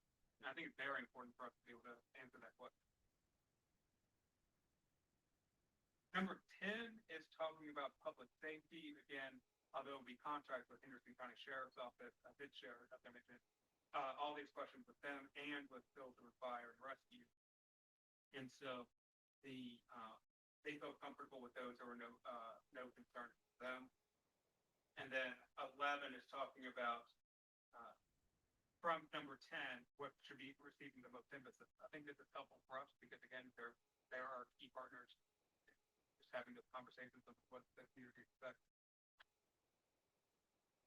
12 is general transportation. Again, transportation is not a core service that we provide. However, transportation is a big conversation within the community. So again, talking about easiness for children to get to school, bike lane, availability of sidewalks. We've been talking about these types of items. This can tell us whether or not the community is looking for more or less. 6 and 7, again, we don't have a lot of control over it right now. However, those results help us talk to our partners. 13, again, goes with the emphasis on that. 14 is titled Stormwater Management. It's really, there's 2 questions around that. There's really talking about frequency of street flooding in town efforts to control water from new development, and specifically new development in the town. And I do think it's helpful for us to talk about frequency of street flooding. We do know that it happens. Flash flooding happens, other types of flooding, especially as the built environment increases, so we can have an understanding of that, again, have conversations where needed with our partners on that. 15 jumps into parks and recreation. That just talks about our special events that come within the past 12 months. And then, if they have, what's the overall quality of it? And do we think we provide too many about the riot or to use special event? again, special events very important to us. We want to make sure that we'll meet those expectations. And then, starting at 16, we jump into the department. Right, so, with the departments that are in-house, right? So you have, Parks and Recreation type question. Many of these you may see are similar to those that are within our plan, but really very much focused on, understanding satisfaction around those services that we provide. We do have availability of trails, greenways, and open spaces and conditions. We do, it's important for us to track that over time as well as those brings. And then 17 again talks about, emphasis on those items as well. Pick the top 3. Planning and development really jumps into, number 1 is that overall question, how well is the town is planning to manage growth? And then transition period, appearances of residential neighborhoods, all those things that we talked about through the GPO process and through the processing right now, we're trying to capture that.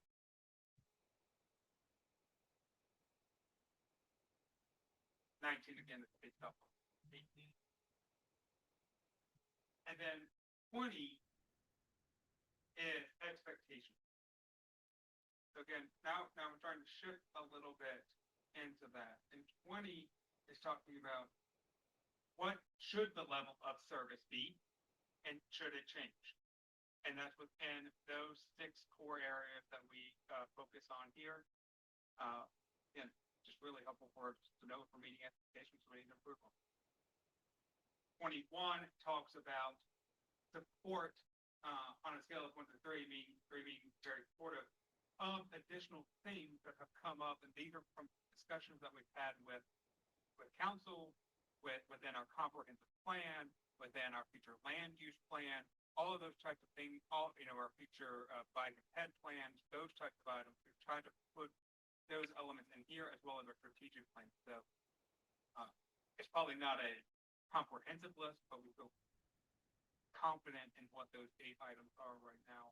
Obviously, again, any part of this, we want to hear from you all about whether or not we're missing anything of vital that. Like on that one right there, could we simply add like a number 9 with other and let them fill in the blank? I mean, it's, I don't know how easy it'd be to recover that information. But if we had several people duplicating it, we might know we was on the right track to something that we might be overlooking. Make sense? Yeah. You know, I By don't the way, know did what all that with my Landon mic makes. muted. Yeah, I did. Yeah. I did all of that talking with my mic muted. I'm so sorry. For everybody who's gonna watch this later, it was perfect. I know, but it was great. You all, Thing is 31 is a open-ended. Oh, okay. Yeah. That's right. I remember now. I'll give Yeah. him an opportunity to plug Absolutely. it in there. Absolutely. No, we know this is not, none of this is comprehensive. Yeah. 22 talks about emphasis of those 8 items.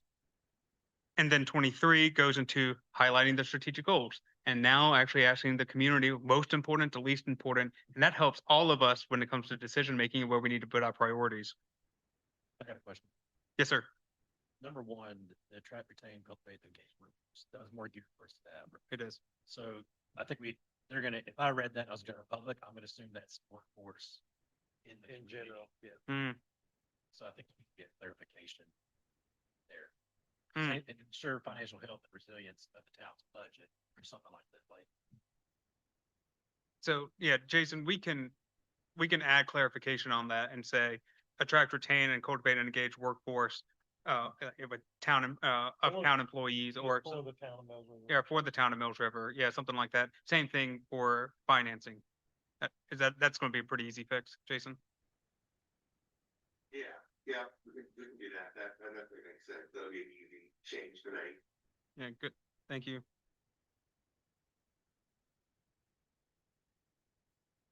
Make that happen. Should they consider? Yeah, 24 talks about, 24 is a specific question that came from the strategic plan. We wanted to make sure it was in there as well. Asking their feelings on the I value the rich history of Mills River. We want to make sure that got captured.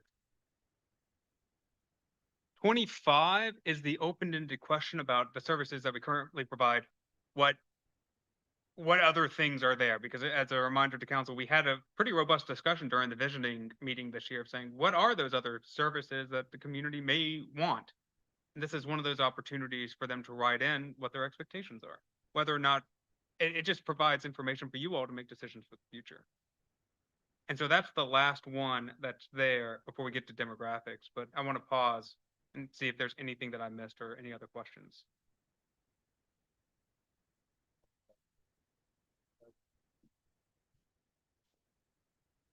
Yeah. So again, this is the first year. We know that it's iterative. There are going to be changes going in if we want to do it a next one as well. The demographic data here as well, we feel very confident with. It's short and sweet. But one thing Jason didn't mention during it is that we try to stay between 5 and 6 pages because people get tired and survey fatigue's real. This is right at 6 as well. So we're within that framework as well. And also, Jason, I don't want to speak incorrectly here, but the one thing that's really nice about the benchmarks is we're also trying in some of the benchmarks to actually look at like communities as well. So we're looking at population like communities. So yes, sometimes you're going to be looking at regional or or state of North Carolina, and it's going to have everybody that's doing it in North Carolina, but there's also the opportunity to look at, now there's not a lot of our population, but I'll just say smaller populations to try to make sure there's like for like. So at least we're trying to make determinations by, not comparing ourselves to Raleigh or Charlotte with some of those benchmarks. We're looking at communities of 20,000 people or 15,000 people or something like that and smaller. Is that correct, Jason? I don't want to put you on the spot there, but is that correct? Yeah, no, that's exactly right. We'll do comparison to a national average, which includes all communities, so that's everyone of all sizes. Usually we also do comparisons that are regional based, but then that's also all sizes. But then we also can compare your results with other smaller communities. So there's different ways we can look at that benchmarking data, but we'll include all that in the report. Jason, do you know how many mailings are gonna go out? Do you have that count already or no? I don't have that exact count, but I think it's around 3,000 or so. I'm thinking, Yeah. I know the population is around 7,500, so that means that I'm estimating about 3,000 households, but I don't have that exact number yet. If that was an accurate number, what would you anticipate the return being on those? 10%, 20%? Our goal is to get at least 300 completed surveys. I think we'll end up with more than that. Okay. So 10% would be a good solid response rate. It is possible to end up with more. I'm getting 10, 12%, pretty typical. Depending on the length of the survey, it has a big impact as well on what the response rate will be. But this is a pretty standard length survey, which it is a lot of questions, but most of our surveys are in 5 to 6 page range, which is where we're at. Okay. If you get one back that's missing one question, or what's the threshold of when you throw it out? If someone skips just a few questions, we'll still include it. Now, if someone were to stop after, 3 pages, then that probably would not be included. So it is kind of a judgment call as to where we cut it off. But if someone just accidentally skips 1 or 2 questions throughout the survey, or maybe they intentionally just don't want to, give their income or their age or something like that, we would still include that survey. Yeah. One thing that we also didn't talk about, but for the data nerds, is that the 300 responses would get us at plus or minus 5% margin of error with a 95% confidence rate. So that basically says we're 95% confident that whatever that result is going to be within 5% of 5% plus or minus that answer. We want to obviously try to get it smaller, so the more responses we get, the higher that number is. But that's how 300 will get us to that threshold, which is what we strive for when it comes to surveying. 3.5 is better. Hopefully we could get there, but 5% is what we're aiming for with that number. Okay. So what are you looking for from us tonight? So if We've made the edits that we have discussed. If there are any other edits for any of these questions or questions about these, I would ask for those now as well. What's the- Sorry, What's the purpose of 32A let me, on the screen? If you're willing to participate in the future. yeah, it's attachment to But you 32. you haven't- Done no, but voluntarily. People are, you start asking for phone numbers, email addresses. Yeah, this can sometimes happen again we don't, well, first of all the data that comes to us is scrubbed as well. So, identifying marks, all of those types of things, we don't get to see that. But if, for instance, the town, and Jason, you correct me here, but if we want to put in a supplemental survey at some point, or, targeting the people who want to get surveyed, we would be using this as the list instead of doing a full population type survey. It doesn't necessarily need to be in there. It's just Jason, it's pretty much a standard question, but there's no rhyme or reason to keep it, correct? Yeah, that's exactly right. 32 and 32A are optional, so we don't have to include it if you don't want to.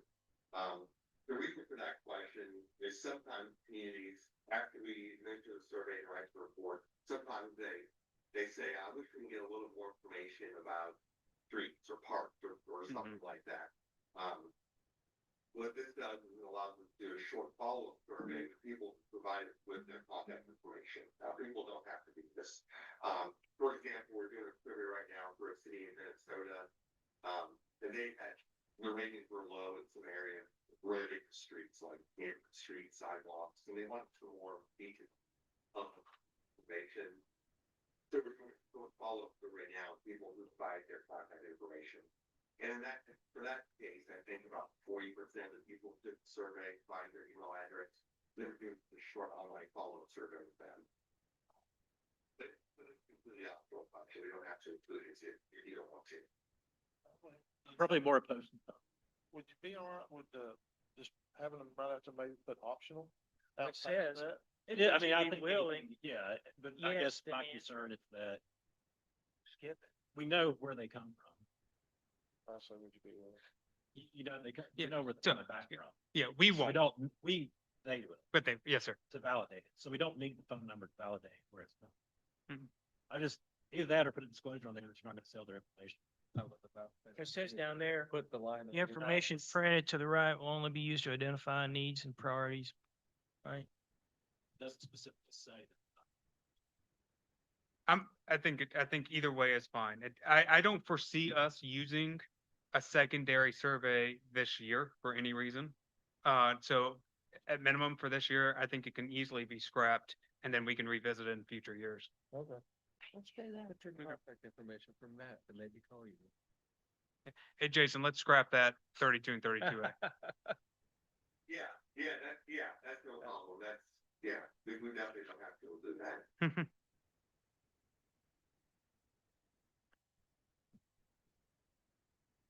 For that matter, you could just put a way to sign up for future surveys, that option if you want to. Rather That than, wouldn't be a bad idea. so then you get, Rework. call the town and get on a database or something. I think for ease of purposes, it's probably best to just remove it for now. We're not planning on any other types of surveys. If we were, or we get into the habit, some places do supplementals, as you mentioned, then that would be helpful because then we know they are interested in actually providing their information for us, then that's fine. Okay. Very good. So what I would ask is if you all are comfortable with that and if you have any other edits that we can put in now, but if there's not any major stopping points for moving forward, I would ask for you all to I think we have in there a motion to proceed with the survey based off of the timeline presented earlier tonight. I just thought of one more question. Sure. Yes. Is there gonna be anywhere on here, like, or on the cover letter that says like, hey, this survey's open for 10 days? It's not Jason, it's really, at least from my experience, it's not because there is by turning it in, it depends on what the demographic data is that comes in, whether or not the survey is going to continue to stay open and how fast we get those responses. But it's typically, what, about a month that those thresholds get hit? Yeah, usually about a month. We don't have a specific closing date because we are going to administer the survey or we receive at least 300 surveys. And then also we're partially diverting how long it takes the post office to deliver the survey. Sometimes when the cover letter will say, please complete the survey within the next 2 weeks or something along those lines to create some urgency. But we don't include usually a specific closing date to end the survey. I would recommend us putting in a 2-week or, a 2 or 3 week, 2 to 3 week kind of window in there to create that sense of urgency. And one thing that brought up as well, we'll get the survey results that are scrubbed, right? We can also request the data if there are duplications or whatever that information, whatever that is. So we can still gather all of that. They keep them completely and utterly separate though through their processes for cleaning it. But, to the point, there may be other information within those pieces as well. Or when I say that, let's just say it's closed. Let's just say we've hit the 300 threshold, they've cut it off, we're at 330. And then somebody sends it in and we get it.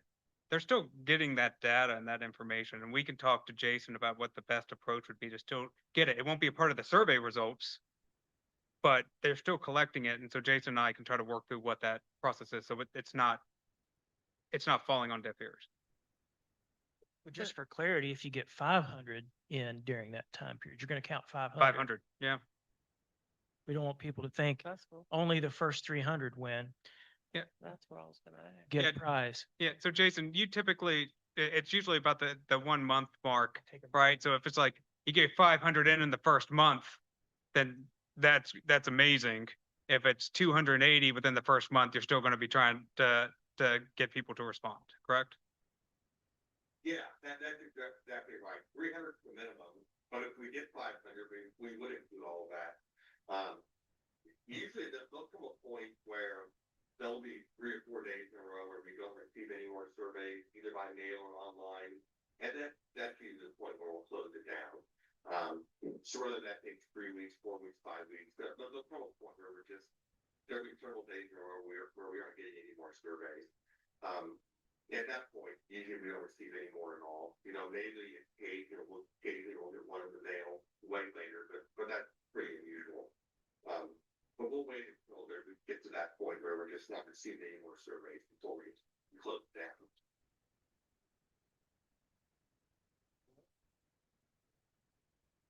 I moved to proceed with the survey time of the modification.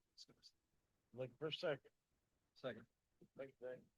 Any discussion on it? And none? All in favor? Any opposed? Thank you, Jason. Jason, He's on Central Time. It's not that bad for him, I tell you. it's only 9 somewhere. Yeah. Good night. Night. Moving on to D, the increase in the micro purchase threshold. Go over that with us. My computer decided that it doesn't want to turn on anymore.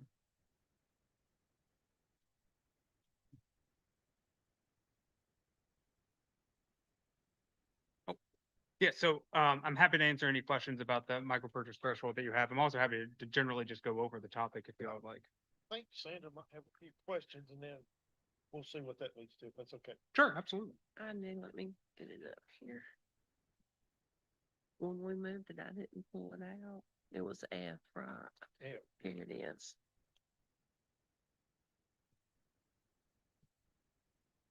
Got it pulled up here. Mhm. If that helps you.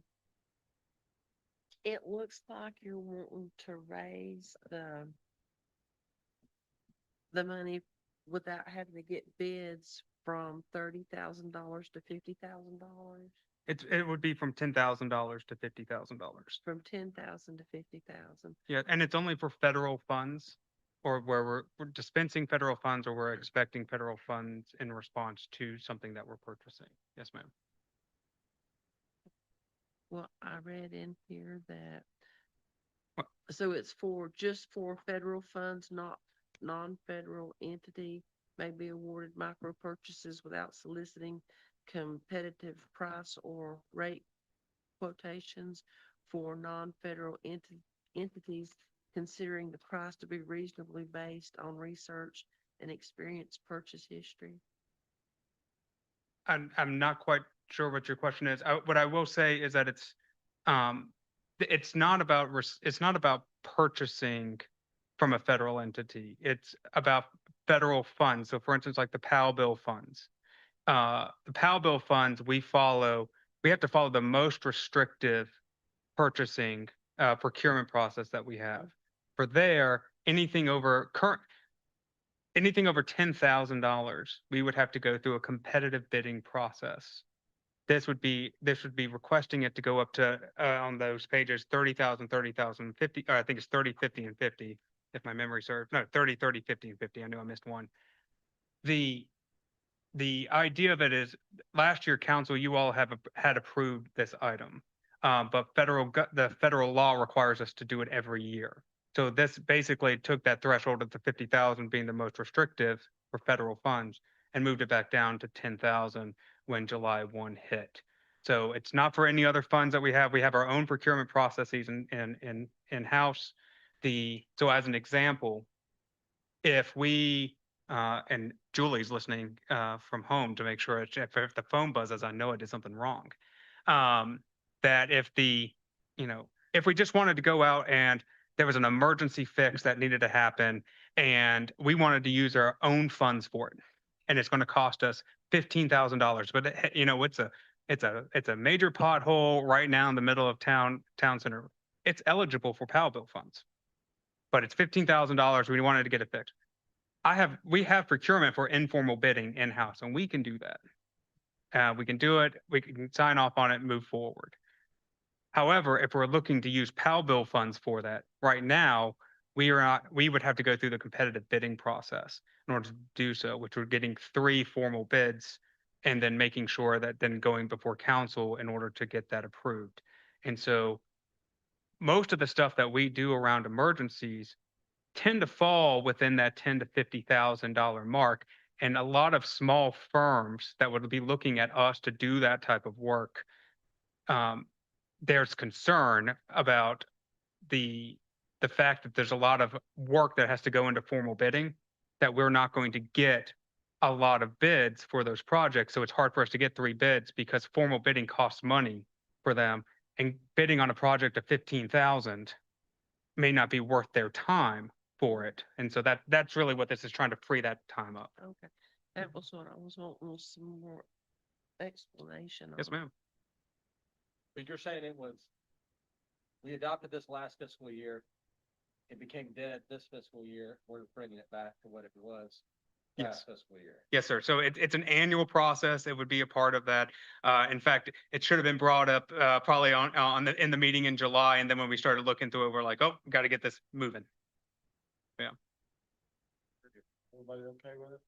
So with that being said, we're gonna need a motion to approve that. We don't have to keep sheet left. I make a motion to approve resolution 2026-19, authorize the buying. Thank you. And I'll second it. Any discussion? Everybody got it understood? Mhm. We good with it?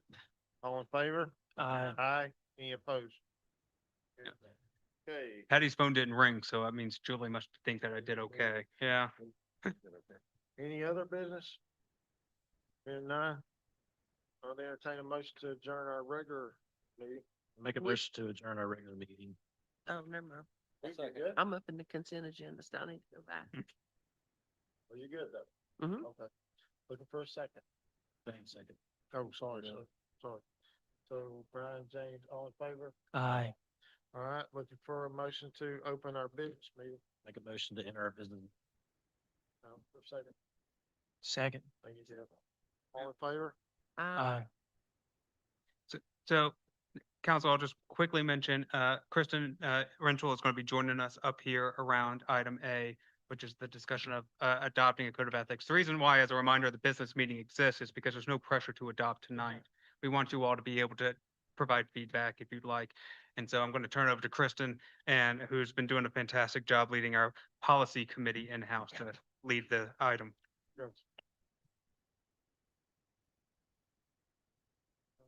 A is a discussion on adopting a code of ethics policy for our board and committee members. Good. All right, good evening, council. I'm Kristen Rental, the tax collector, but today I'm coming to you in a different role. I am the chair of the policy committee, which is made up of 4 staff members of different levels and from different departments on staff. The policy committee was started in 2024, and at that point I was the deputy tax collector and on this, and we've sort of been evolving through. And really what we are is a advisory piece to help keep everything moving and flowing. But also right now we're doing a policy audit saying, okay, what policies have we had? Do we need to like pull back, because they were repealed? For instance, the inventory of knowing, the large ticket items of desk and things like that now falls under a financial policy. So eventually we'll come to you and say, you know what, we recommend this group, has already been taken over. During our review, we noticed this spring that council has the charter governing town council, as well as a code of ethics and rules and procedure. But our boards and advisory committees, so Board of Adjustment, Planning Board, which are both statutorily done, Parks, Trails and Recreation, as well as the Agricultural Advisory, don't have a code of ethics. So we took a look at the one that council has that was adopted and updated it, taking out the statutory things that are just for council, trying to put in things, because there are times where someone from Board of Adjustment, being quasi-judicial, may need to recuse themselves, or from any of these other boards. One thing that came up in this discussion was, how will we teach them? Because elected officials have to go through an ethics course as part of the essentials of municipal government. So you know what the expectation is and why. So we found that the North Carolina League of Municipalities offers a webinar for municipal boards, as well as elected officials, if anyone wants it, that emphasizes independence, professionalism, and public engagement, so that participants learn how to avoid conflicts of interest, exercise authority appropriately, maintain impartiality, and promote transparency. So we wanted to bring this to you as something to take a look at, because we don't want to hold people to a standard and not give them, the legs to stand on. So this was just something for that. As I said, in doing our audit, one of the things we're also doing is making a standard of what policies look like now, because some of our policies are simply a resolution pasted in. So you can sort of get a preview in this draft of where we're trying to move forward with this to make things a little bit clearer. Any questions or? No questions. I think some have some feedback. Oh, well, that's, oh, no, that's fine. I don't know if it would be in a policy or not. I know we as a council open our meetings with a pledge. I think all of our boards should do the same, And make it standard. I don't know if that's worth putting in a policy or just an expectation or just how we do things. I think that could be part of the rules and procedure. Mhm. So right now, council has, their charter. They have a rules and procedure that was updated in 2024. And then they have, we have the code of ethics. The rules of procedure for our boards is actually combined with the charter right now whenever it was updated in 2021. To me, that's a little unusual, just because if you want to update rules of procedure, like adding the pledge, you're going to have to update the charter. So that may be, again, something that we want to look at in the future. The rules of procedure are also dated, and whereas all the boards sort of adapted to what councils do pieces, that wasn't there. So that's something that we can definitely address, and in trying to mimic the agendas and whatnot. Makes sense. Yeah, okay. So the rules are actually. The rules are actually in the charter. We did take a look at that to see how different they were, and they're quite different. So we did start looking at drafting, what's council appropriate versus what is a board appropriate, because again, there are statutory differences between things. Charters would still retain things like specific to planning board, specific to board of adjustment, but just a general rule of how to conduct a meeting would then remain consistent to what the standard you've set. And as I said, councils was redone in 2024. We could change the charter just to say in reference to that document. Yes, That way we can update that document as needed. Without changing things. right. The rules and procedure are much more of a living document that need to be changed over time. Even giving right now, the date and time for a meeting is set in the charter, which if someone says, oh, we'd like to move this up from 7 to 6:30, you'd have to go change the charter to do that versus changing it at the organizational meeting when you set those in December and then the boards do that. So it's just some things to keep in mind, but this is where we wanted to start just because it was an omission compared to. What else I got? We don't say you can't start it with the pledge, so I would highly encourage any of our boards, you want to be friends with Jeff, start your meeting with the pledge. Okay. And if you can't say the pledge, come talk to me and we'll find out, if we can. Oh, those are definitely changes that we can make. Sure. But, as Matt said, no decision has to be made tonight. This is a food for thought piece, and where you'd like to go, or if you have feedback, we're happy to take on, or if there's anything that you'd like us to look at, we're happy to move forward with that. If you anything tonight, go ahead and speak it up. If not, you call, talk, or email it, whatever you need to do to get the information. I would make it clear, we have, board members that want to come and give their opinion, and that's fine. Just make it clear if you're speaking for the board needs to authorize you to speak for the board. Like if someone says, yeah, I'm on the planning board and we did this, I would recommend that, if you're speaking for the planning board authorizes you to speak, otherwise the chair speaks for the planning board. If you just want to come give your, I don't know if that's worth, I right? think that's a fair. I just think rule and it's a procedure. good way to do business because, if I represent myself as a planning board member, then I want to make it clear either I'm speaking for me or for the planning board. Would you like to see what that sort of thing would look like? Yeah, I'd just like to get your thoughts on it. Makes Can we sense? Expound on that too, and, say that would be included to like online stuff,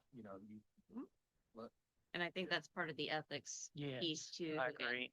Having that division between, what are you able to speak to as a town and have the rules and procedure of who speaks for the board. Yeah, I don't want to be having to watch people's Facebook page to see what they say, but, if you're speaking for yourself, speak Brian, professionally.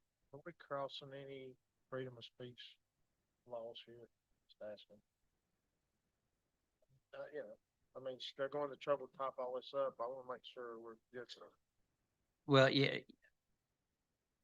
I'm not sure if what you're saying is if Jeff's saying you can't speak if you're not authorized to speak on behalf of the planning board is a violation of free I'm speech. worried about this Facebook stuff, what they can and can't put out there, because hard to disclose. They may not say, I'm a planning board member, but I'm speaking on behalf of myself. I think that'll get left out. I mean, Yeah, I don't know that your rules of procedure would want to say you can't say anything unless you identify who you are and No, what capacity you're I'm saying. thinking more along the lines of when someone comes to council to speak, you're either representing yourself, you're representing a board. Let's make it clear up front. And if you're representing the board has authorized you to represent the board, either by electing you as the chair or giving you, hey, I can't be there. Here, let's say, Jeff, you're going to go, you talk for the board. But you did, Mayor, bring up a very valid point numerous times about these boards where people sit and they're getting their opinion out. So then is the person who comes before that board gonna really get a fair shake? So whereas it's just a warning or an admonition from us, be careful what you say. You know, either online or, Like I said before, my biggest concern here is, if the UDO had to come to tuition, the Board of Adjustment would have been handling the special use permits. Therefore, I would assume they're like council, not be able to seek any evidence Outside. before Right. or putting any opinions out before. Us going through the code of ethics, as we get elected officials, we understand that. We get taught that. As a Board of Adjustment member, they're gonna have to. There is some training. That's There what is I'm some saying. training that's offered. That's what but I'm yeah. saying. Yeah, they're gonna have to maybe get them to get in there and Is that, town staff have a social media policy? Oh, we're working on a social media policy. I mean, but you could share that with us. No, But they're working it's not diligently. It's not an anti-freedom of speech though, if you voluntarily sign these rules. I mean, I'm James and I want to be on the planning board. I say yes, and I sign this saying I'm not gonna, go on Facebook and say, okay, I'm on the planning board. I voluntarily agreed to that. So it's not like the town of Milk River is cutting off anybody's free speech. I think it's just, I don't know if I quite understand what you're saying. You're not going to be able to even if I say I'm going to be on the planning board, I'm not going to be able to say, and I'm going to limit my speech when it comes to anything. I mean, I don't think that Mills River wants to be in the business of telling somebody, if you want to join the planning board, you have to limit your political speech thereafter. And I don't think that that's going to be a rule or regulation that we would include. And if it was included, I would say you need to take it out. Because you can't condition your volunteers who are going to be on the planning board to limit their, They voluntarily signed the thing saying that they're going to do that. why would the town ask a volunteer to give up one of their constitutional rights to free speech? Is it different than an employee? We wouldn't want to, they're not an employee of the town. No, but how is it different than we ask an employee to get their freedom of speech? Well, I don't know what your employment contract says. Yeah, I don't believe there's anything within our personnel policy or any other policy that has any type of We do restriction. have social, we're looking at a social. Yeah, but we're talking about a social media policy for ourselves, for like how we manage town-related social media, not independent, person. Yeah, so That's thank you what for I that was clarification. asking Sorry you. about that. Okay, that's the question. Well, that's, then in that case, it's just a warning and a talk maybe we need to have and say, look, you're on our board, you're representing the town. If you say you're representing the town, just be careful what you say. Or, let's try to make sure that anyone who comes before your board feels like they have a fair shake and things are not predetermined against. I don't know. But- That- There's one thing that I think you all brought up that's very helpful, as well as the around training. So we have a budget for training, staff for council. There are many places that have a budget set aside for volunteer boards for trainings to go through as well. And so, to the mayor's point, there's a lot of discussion within those trainings, and so we could either we bring somebody in, or something virtual, or the requirement within the first 6 months serving that the online web card, we could build something like that and an expectation if they serve, similar to you all having, once elected within a couple of months, there's ethics, as an example. If you do that, can you get us a cost estimate of how much each one would cost? And it could even be as simple as right after the organizational meeting, let's give 30 minutes of ethics talk or something. I mean, there You know, are I mean, resources. You know what I mean? If it's something that we can do in-house, right? I Have some. don't think if we get into that, it's gonna have to be something professionally done, outside resourced and professionally done. Where everybody hears the exact same thing. and we know every bit of its legal. Because as councils change, the Right. dynamics change, so, yeah, I mean. The main thing I think what would be important was to, if a person's on a board, then they do represent the town. And I think it's more our responsibility to try to ethically put the right people in those positions. Right. We don't have a lot necessarily to choose from. We have, a few sign up sometimes, and sometimes we have to scramble to fill a position. But, we got to make sure that the people we're putting in those positions are ethically inclined to start with, maybe, I don't know how to say it, and anybody can change it any minute, but, we get ourselves in some of these messes ourselves. So, moving forward with this, cause it's already 10:30, I think we need to send her any more information you come up with over the next few days, let her get it all put together and formatted for us, and we'll bring this back at a future agenda when he can get us fit in. Yep. And of course, we'll run everything through Yeah. the lawyers and make Sure. sure it's on the up and up. This is just, we're trying to take things and. So thank you for the feedback. I appreciate it. Thank you. And anything council asks on that, just make sure they get it, please. So, very quickly, I'll just mention, I really want to thank Kristen for leading this new committee over the last couple of years to look at standardizing and looking at this, making sure that there's a varied opinion across staff, but then also the auditing process and all of that. So I want to thank Kristen, I want to thank Nicole, I want to thank Kevin, I want to thank Julie. They all serve on that and provide valuable feedback and input in these things too. They also bring valuable input to me on administrative policies and other things as well. So it couldn't be doing it without them. Sure. Thank you. All right, we'll move right along here. B, our Mills River Community Conversation Discussion. Yeah, so Mayor and Council, this is just, again, a brief discussion about the, back in the day, last year, back before 10 there, a community conversation discussion for FY 2026. There was a decision really with the districts, within the fire. We never made a, we stopped at the decision for, so Q1 through Q3 was at fire station 1, 2, and 3 within the districts, and I thought they went very well. Learned moving forward, but Q4 is obviously the end of year one. It also, there's no district associated with it. There's no, it followed the same format as before. So really the question before you all is, they're interested in doing some kind of wrap up for the end of the year. The proposal that we threw out was some kind of, state of the town type proposal, where we invite the community out at a time that's not 6:30 p.m. on a Thursday night outside of this room, where there could be an address for the state of the town, and then an opportunity for the community to come out and share their thoughts about it. There wouldn't be a question and answer there, but the potential of having all council members there and present to hear from the community, hear what things that they would like to do for the next, 1 to 5 years, really use that as a jumping off point.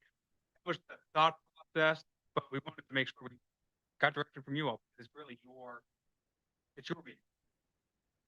The other venues, how many people did y'all have show up? For y'all's, yeah, I think there was 6 of us there for the one I went to on North Mills. 6. That was counting us. Yeah. Wasn't it? But there was a small gap. There was a smaller gap. Who else? What do we have? We probably had 20 or 30. Yeah. I mean, I brought 2 kids, so we gotta call that 18, I guess. They're still residents. Yeah, they are. I think we probably had that. I think that one was so low because it was first summer. People just. I'm fine with doing it, if that's something y'all want to do. I think we can do it here. Well, I'm gonna throw this out there. If we're gonna have if I'm gonna get thrown out, might have more to talk about. Get thrown out or what? Yeah, this mayor's seat. Oh, we might have a real State of the Union address. So, yeah, so the recommendation was that the mayor would provide a State of the Union address. That's what I'm getting at here. If I'm gonna do this, You'd have the opportunity to, you'd have to get notice of anything that would throw you out, whether it's the mayor's position or off council, and have an opportunity to present your case. Okay. I'm trying to be a little. funny. But, I mean, it's 10:32, so I it understand. is. So. I will need help if we're gonna do this in developing the speech itself and the format. We're happy to help. I mean, I think just something that highlights what, as a council, we've achieved. Yeah. I think we've accomplished and the town's accomplished, or how the town's changing, and if anybody wants to give any input. Maybe some perceived things moving forward. Yeah. Like, goals, maybe we could see coming up. I just I don't want it to turn into a question and answer with council. Yeah. Like, we're there to listen, let you give the speech, whoever the mayor, whatever, give the speech, and then When would you be thinking about doing this, and where would the venue possibly be? So we originally thought September 8th, which was a Tuesday, I believe. And from 6 to 8 p.m., we've here at the Willow Oak shelter as well, something outside, you know, it's about 6 p.m. But again, we just, that was together. September 8th. But again, it's completely open. Try to do it at the fire station in case it rained or something. We'll work through that. Yeah. But if we're doing September 8th, we got a really limited amount of time here to get it ready. Would y'all be opposed to? Over there, Huh? over there. Or, well, moving it out some, I mean, or. This is yours. Yeah, whatever you all need. I know the weather. Oh, it's, Might have a planning, it wouldn't interfere with planning board or board adjustments. It was an open Tuesday night, so we, like I said, we held it because it was an opportunity, but not recommend. Well, at the end of the year, State of the Union, we should probably wait a little bit longer, or we really look at politicians who are taking the last drink on top. It's the end of the fiscal year. Hey, I tell you something, June I mean, 30th. honestly though, Yeah, so yeah, that's the other reason why it was earlier, was because June 30th is the end of the fiscal year, but it's also the end of Q4. So typically we have done the community conversation the last week of the following month. So we obviously need a little bit more time than that. That's why we just pushed it to September 8th, because trying not to get too far away from it. But again, we can make it October, and it can be more general about what we've been doing and have it, you know. We don't have time, we'll just plan on it next year. I mean, It's also fun. I'm okay with that too. I mean, it don't matter. Because the bad thing about it, I'm out of here in December either way. So it's not. I mean, being honest, I didn't file, I'm not running. I'm not even into. I love you, but I'm out of here either way. His So, post is really strong. I mean, honestly, do we got enough stuff to even present a State of the Union? Do y'all feel? I mean, we've never done one. We got to start sometime, but I don't know. Well, Yeah. Or score. Anyway,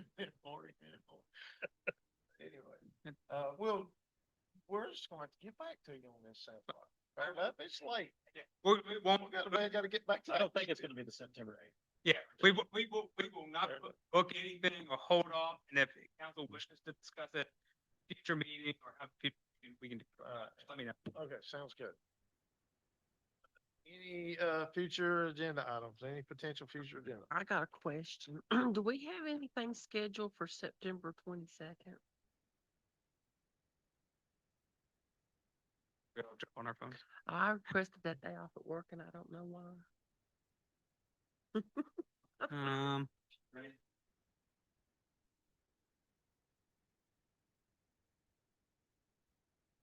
There's nothing that's on my calendar, Okay. but we can put something on if you're free, if you like. Well, I was just trying to figure it out. All right, with nothing else, I'll entertain a motion to adjourn our business meeting. So moved. Second, Second. Jeff second, all in favor? Aye.